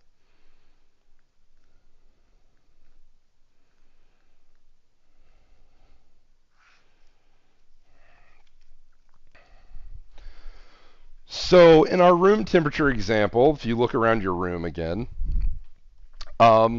you have a three-dimensional space, right, defined by your room. Your room has walls and doors and windows, all that stuff. But let's try to model your room as like a three-dimensional region in space. Okay, that three-dimensional region has a boundary. Those are the walls, right? It's the outside of the room, right? So that's the boundary. The floors, the ceilings too. So you can include all those. That is your boundary of your region. And so the analogous thing to an initial condition, you might say, is a condition on the boundary of that region, right? This would be known as a boundary condition. So this would be some condition on the outside or the edge of that room. Now, why would you say that that's kind of an analogy, right? Well, because in the case of choosing an initial condition, the initial condition was kind of supposed to be thought of as a boundary condition in the sense that you were specifying an initial time and trying to come up with behavior of your solution, whatever quantity it is you're trying to describe, based on that single condition, right? It's almost emanating from there. So in a similar fashion, you might consider basically a condition on the entire boundary and then trying to make a statement or trying to solve for the quantity somewhere in the interior of the room. The idea being that, like, knowing something about like the condition on the boundary, in this case the temperature, everywhere on the boundary of the room might allow you to determine the temperature at a generic point inside the room based on that data, that boundary data. But you might say, wait, why would you do that, or why would you talk about that when there's clearly a more straightforward analogy, which is just you also have now an initial condition for, you have a time variable, right, in this explanation or in this situation you find yourself in. You have a time variable, so you still have initial conditions, right? So that is exactly what's going to happen. In fact, because of that, we are going to have two different types of these. These are going to be called auxiliary conditions. So these are auxiliary conditions, or ACs.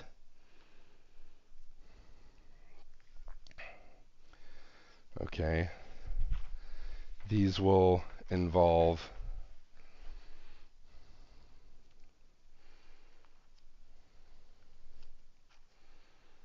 auxiliary conditions for PDEs. These are going to be boundary conditions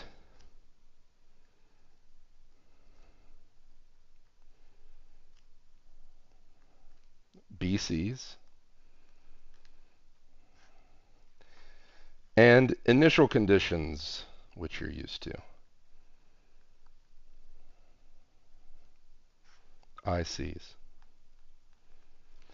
These are going to be two ways that additional data may be specified on an existing PDE in order to cause the solution to be unique in some sense. Okay. Now, one thing that's going to differ slightly about how this works for PDEs versus ODEs is in ODEs, as we saw, the kind of typical way that this worked for a linear ODE was that the infinite solutions were parameterized by constants, right? A family of arbitrary constants. For PDEs, these are typically going to be parameterized by functions, by a function of some variable. Okay, so the parameterization of these things is typically going to be via functions rather than arbitrary constants. Okay, so that is one key difference. Let me do something else here to kind of nail down what it is I mean when let me nail down what I mean when I say this. So let's go back to my previous example. So in my previous example, when I talked about an ODE, without the initial conditions, we just had a general ODE with no extra conditions, and we were interested in solving it. That's what a general solution was. We can ask the exact same thing for PDEs. We can talk about a PDE without any reference to boundary conditions or initial conditions. Okay, so we can just talk about a PDE on some region. Imposing these, this is additional data that is imposed in order to, say, restrict us to a specific class of functions or to give us uniqueness in some sense. Let's see some examples here. So what are some examples here? So let's find a general solution. So find a general solution on R2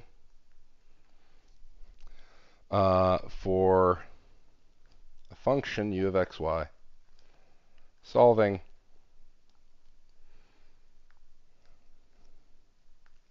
u of x equals 0.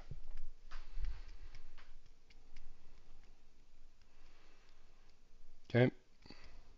So I have no additional restrictions. I have no boundary conditions. I have no initial conditions. Right? No BCs, no ICs. So no BC, no IC. Just, that's the equation. I just want to solve it on R2. That's it. So when I do this, the thing that I get will be a general solution. So, okay, I have a completely generic u of xy defined on R2 that satisfies this. What does it mean? It means that this can't vary with x. It has to be constant with respect to x. So we know u of xy must be constant with respect to x.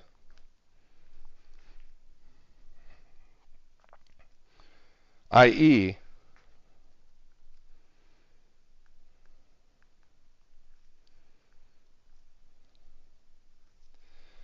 u of xy is f of x, or is just f of y for some function f.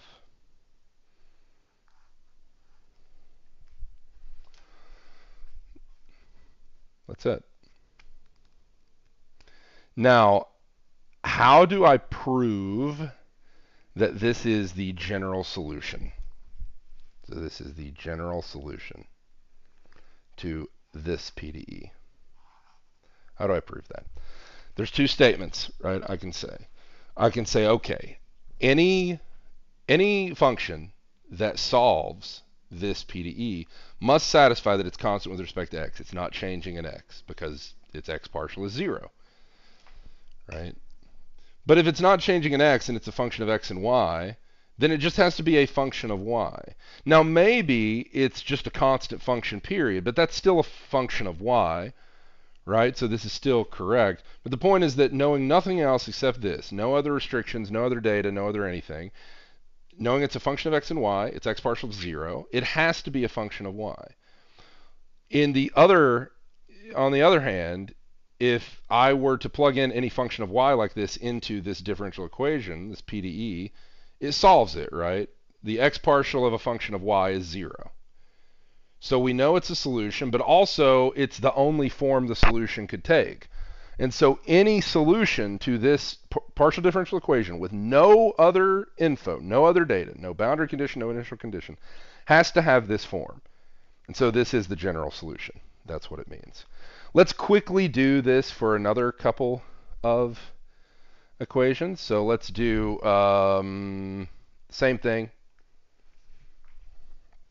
How about u sub xx is equal to 0?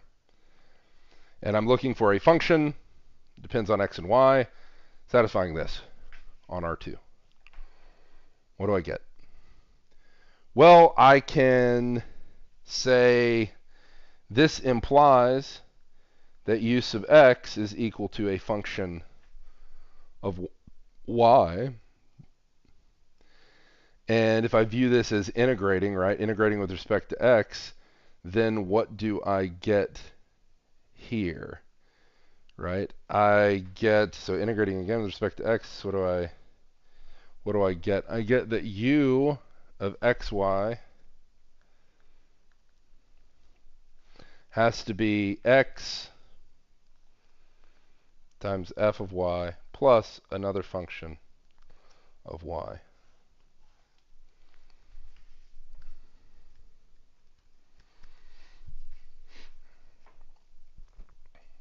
Right? Why did I get this? Well, I know if the double x partial is 0, then the x partial must be a function of y from the previous part. If the x partial is a function of y, integrating again with respect to x, right, this is an explicit PDE in that, like, there's only one variable here involved. But we'll see. We'll do another example here in a second. If I integrate again with respect to x, what do I get? X times f of y plus, what is the constant of integration here? When you integrate a quantity with respect to x that depends on both x and y, the most general constant of integration here is another function of y. Right? This function, of course, does not need to be the same as the original function.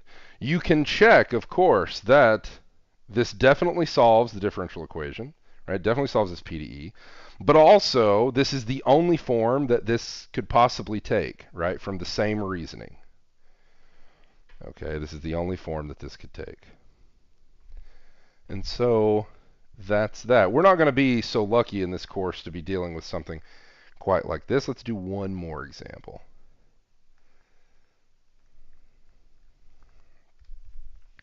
What about if the mixed xy second order partial is 0?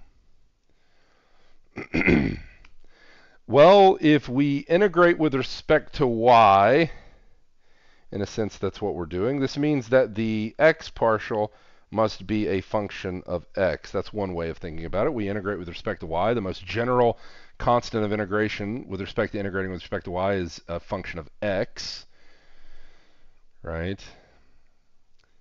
But then I integrate again, and what do I get?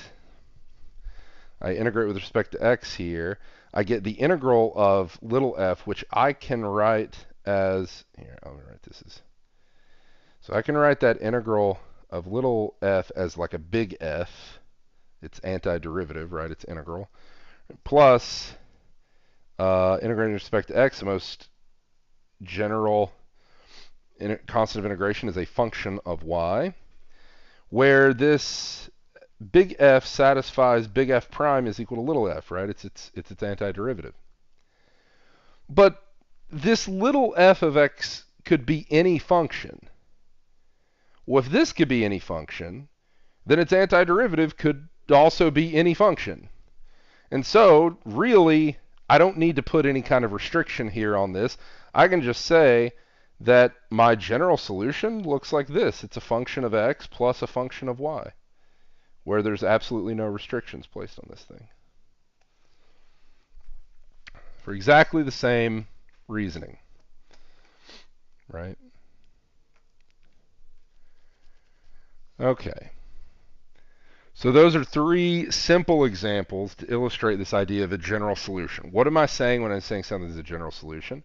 I'm saying it solves the given PDE, and also any other solution to the PDE has to be in that exact same form.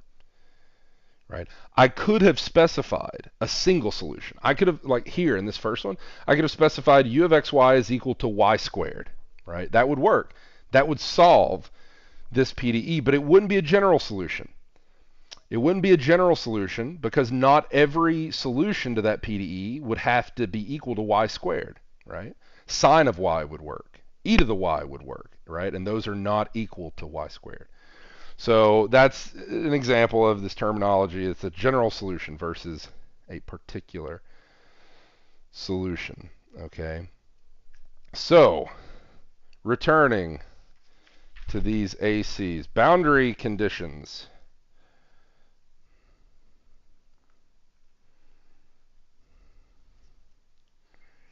So boundary conditions, these lead to what are called BVPs, boundary value problems. ICs lead to IVPs, which you already know from 246, initial value problems. Okay, and so the idea here is, let's give an example here. So let's give an example of IVP wave equation. So this would be the double t partial of u is equal to some constant c squared times the double x partial of u. And that is for x in R and t greater than 0. And then specifying u of x0 is some function phi of x, and u sub t of x0 is some function c of x, and that's for x in R. So this is my initial data, right? The functions phi of x and c of x are initial data.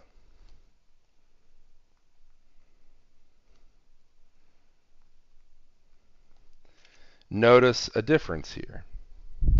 So let's go back to the previous page. The analogous sorts of things in ODE would lead to parameterizing a general solution via constants. But for PDEs, we parameterize these general solutions with arbitrary functions. Now, not arbitrary constants, arbitrary functions. Well, similarly, in ODE, my initial conditions were typically specifying values of the function, right? So I was specifying a real number value that the function took at the specific initial time. For a PDE, though, this initial data is not, it's not numbers, it's specifying functions.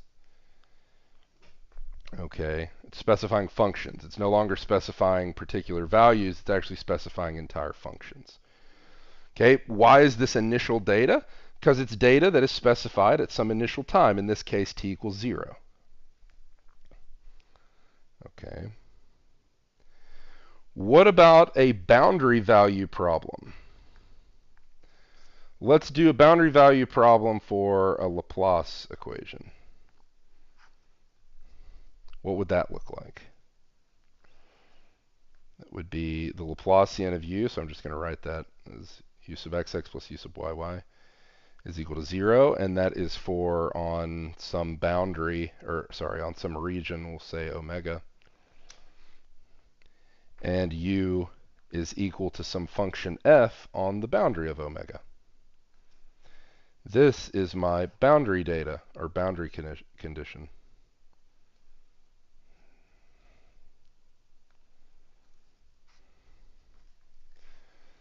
Okay.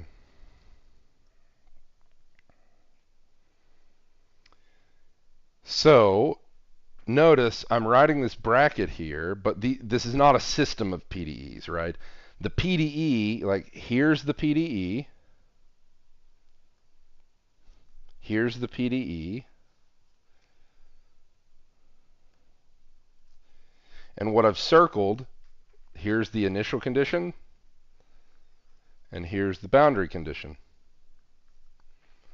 These are the types of questions that show up for PDEs, right? This is a slightly more complicated sort of situation.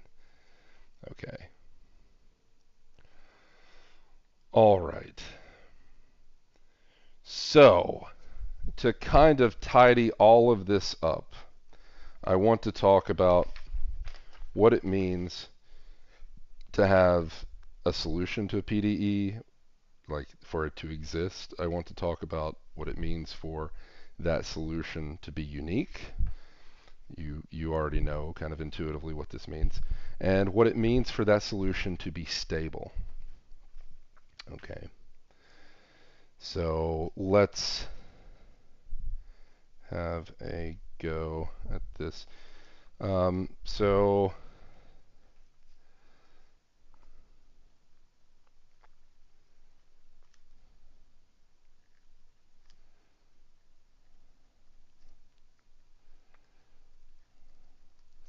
existence, uniqueness, and stability. This is the notion of what it means for a problem to be well posed.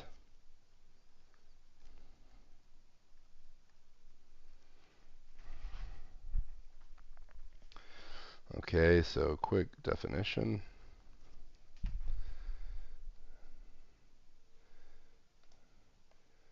We say a PDE with one or more auxiliary conditions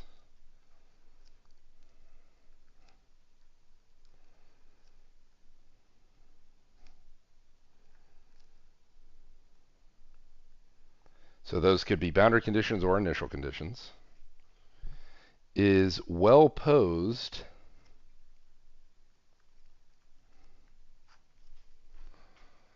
if the following hold.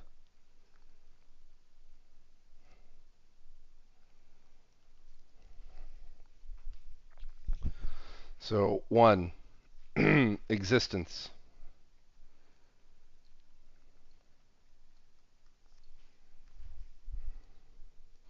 That is, for a given choice of auxiliary conditions, there exists a solution. So for a given choice of ACs, wherein the data is chosen from some function class. So what that means is that the data it's all continuous functions, all smooth functions, all the relevant to whatever the problem is talking about. The functions, the data functions are chosen in a way that makes everything make sense. So for a given choice of ACs, there exists a solution to the PDE which satisfies the ACs.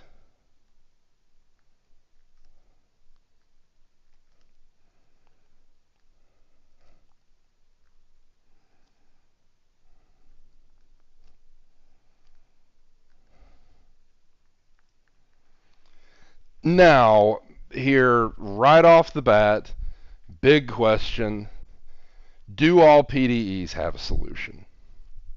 And the answer very easily is no, right? To see this, very, very quickly, you could jot down a PDE. In fact, you can. This will be a quick exercise for you, right? Jot me down a PDE whose solution has to be trivial, right? You can jot me down a PDE whose solution on like some given domain has to be trivial. It has to be just 0. Okay. All right. So that's something you could do, right? You can definitely jot down a PDE for which that is, if you think about it for a second, you can jot down a PDE real quick for which that has to be the case. All right. Well, let's say that you've done that. Now, right? Or how about this? Here's another one. It doesn't even need to be 0. Jot me down a PDE that has to be constant. Right?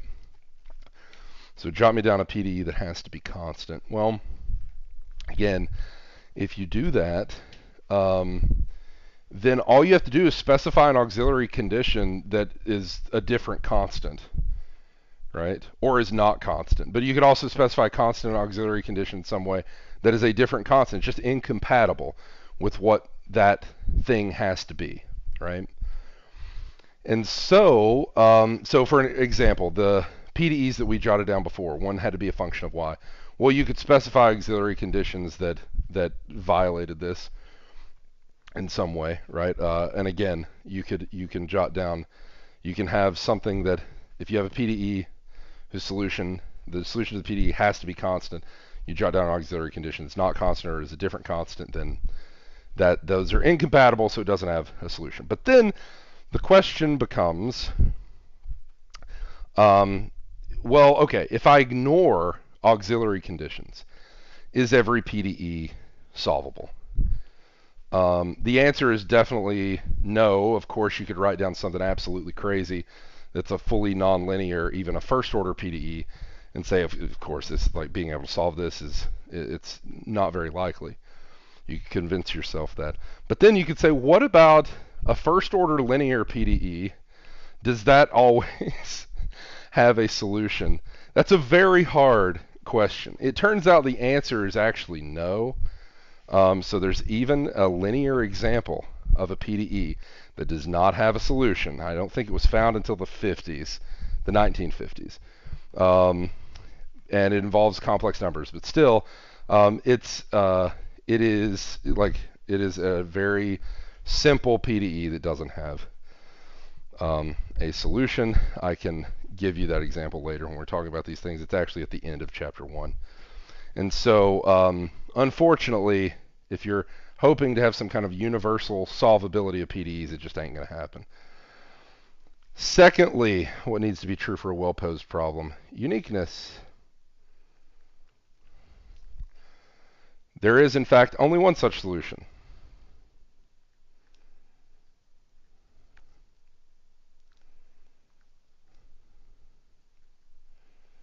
So again, we know that a PDE with no auxiliary conditions definitely does not have a unique solution.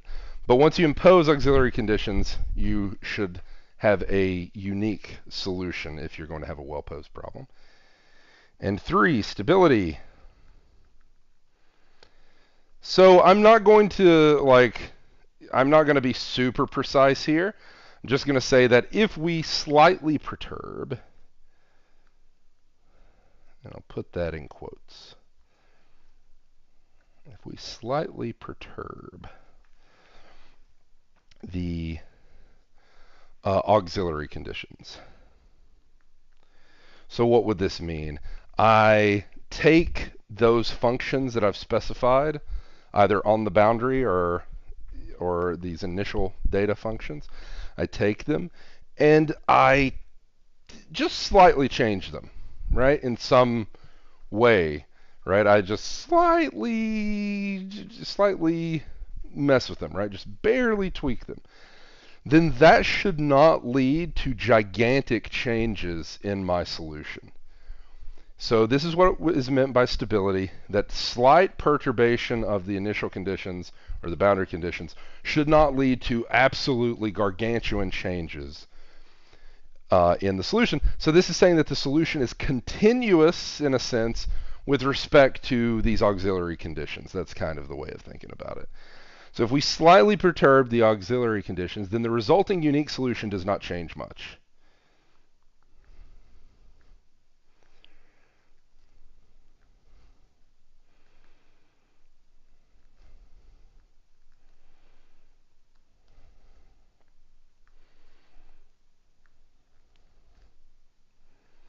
So as I said, you can think about this as it's continuous with respect to the auxiliary condition. So small changes in the auxiliary conditions lead only to small changes in the solution, not big changes. That's the key. Okay. And so this is kind of sort of our this is kind of sort of our like gold standard for a problem being a nice one. If a problem is not well posed, we will call it not nice, right?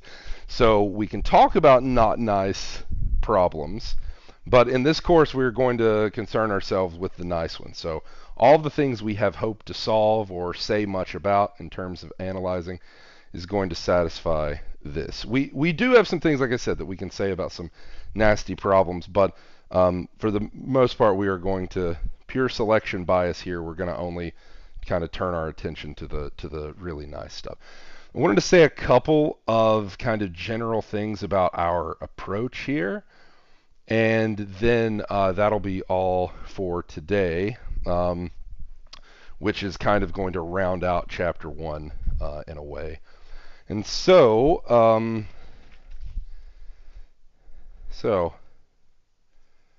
what is our goal?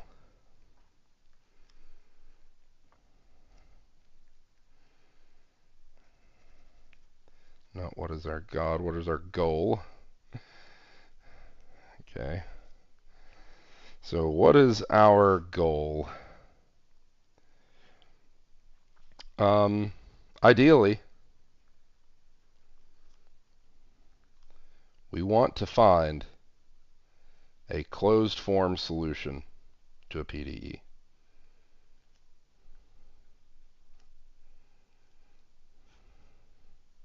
Closed form solution to a given PDE plus auxiliary conditions, right?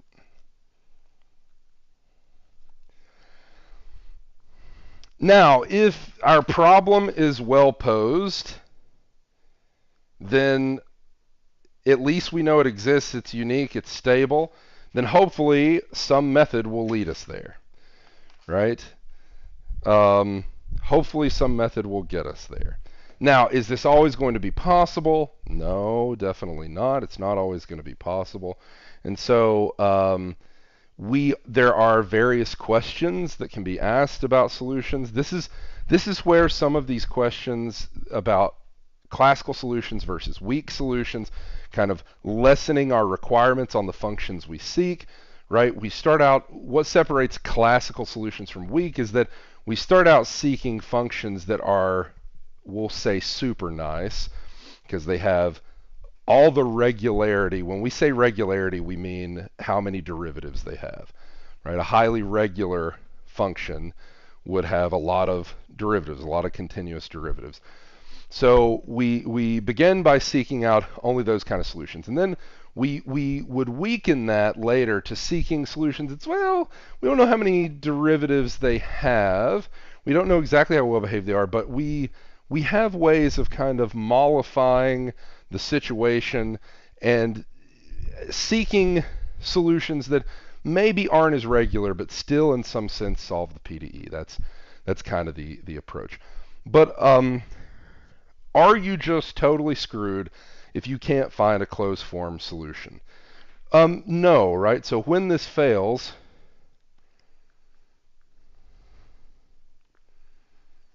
what do I do?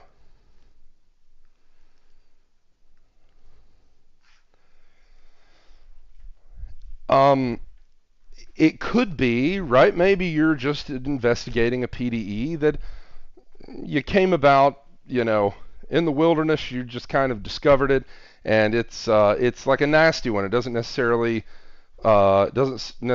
kind of relate to anything. You just kind of dreamed up this thing. It's really nasty, whatever.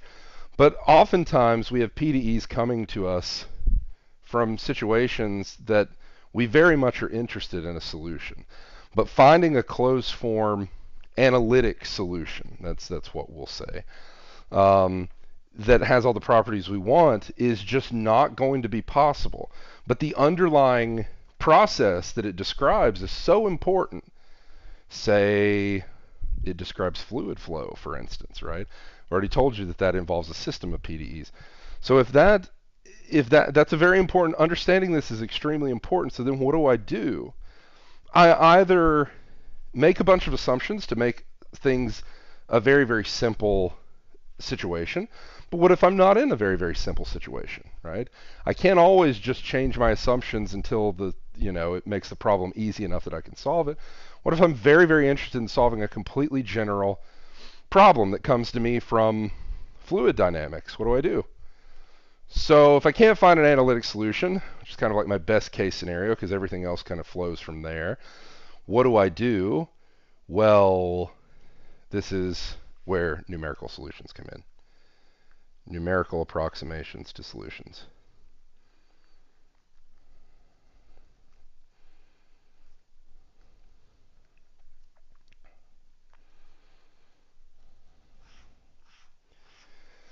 The numerical side of PDEs is so extremely useful and so extremely important to so many branches of science that, like I said, I can't possibly talk it up enough. It is ridiculously important to physicists, engineers, CS people, biologists, chemists, you name it. It is extremely important. So numerical approximations to these solutions that is as active as a field of investigation as it can be. So this is practically how you would deal with such things.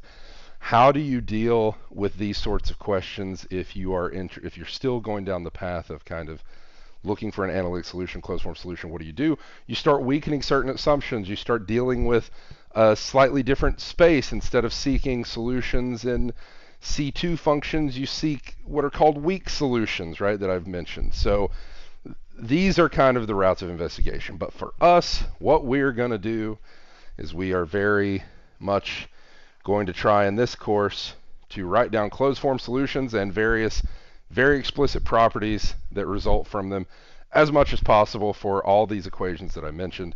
And so that is exactly what we're going to do. So we will start that in the next lecture. This will be our topic of the first equations we're going to solve, the first order equations, and we are going to cover linear, semilinear, quasi-linear, even fully nonlinear examples. Our first order theory is going to be absolutely bursting with all kinds of different examples. So that is what we are going to start in the next lecture. So that is, I will see you then.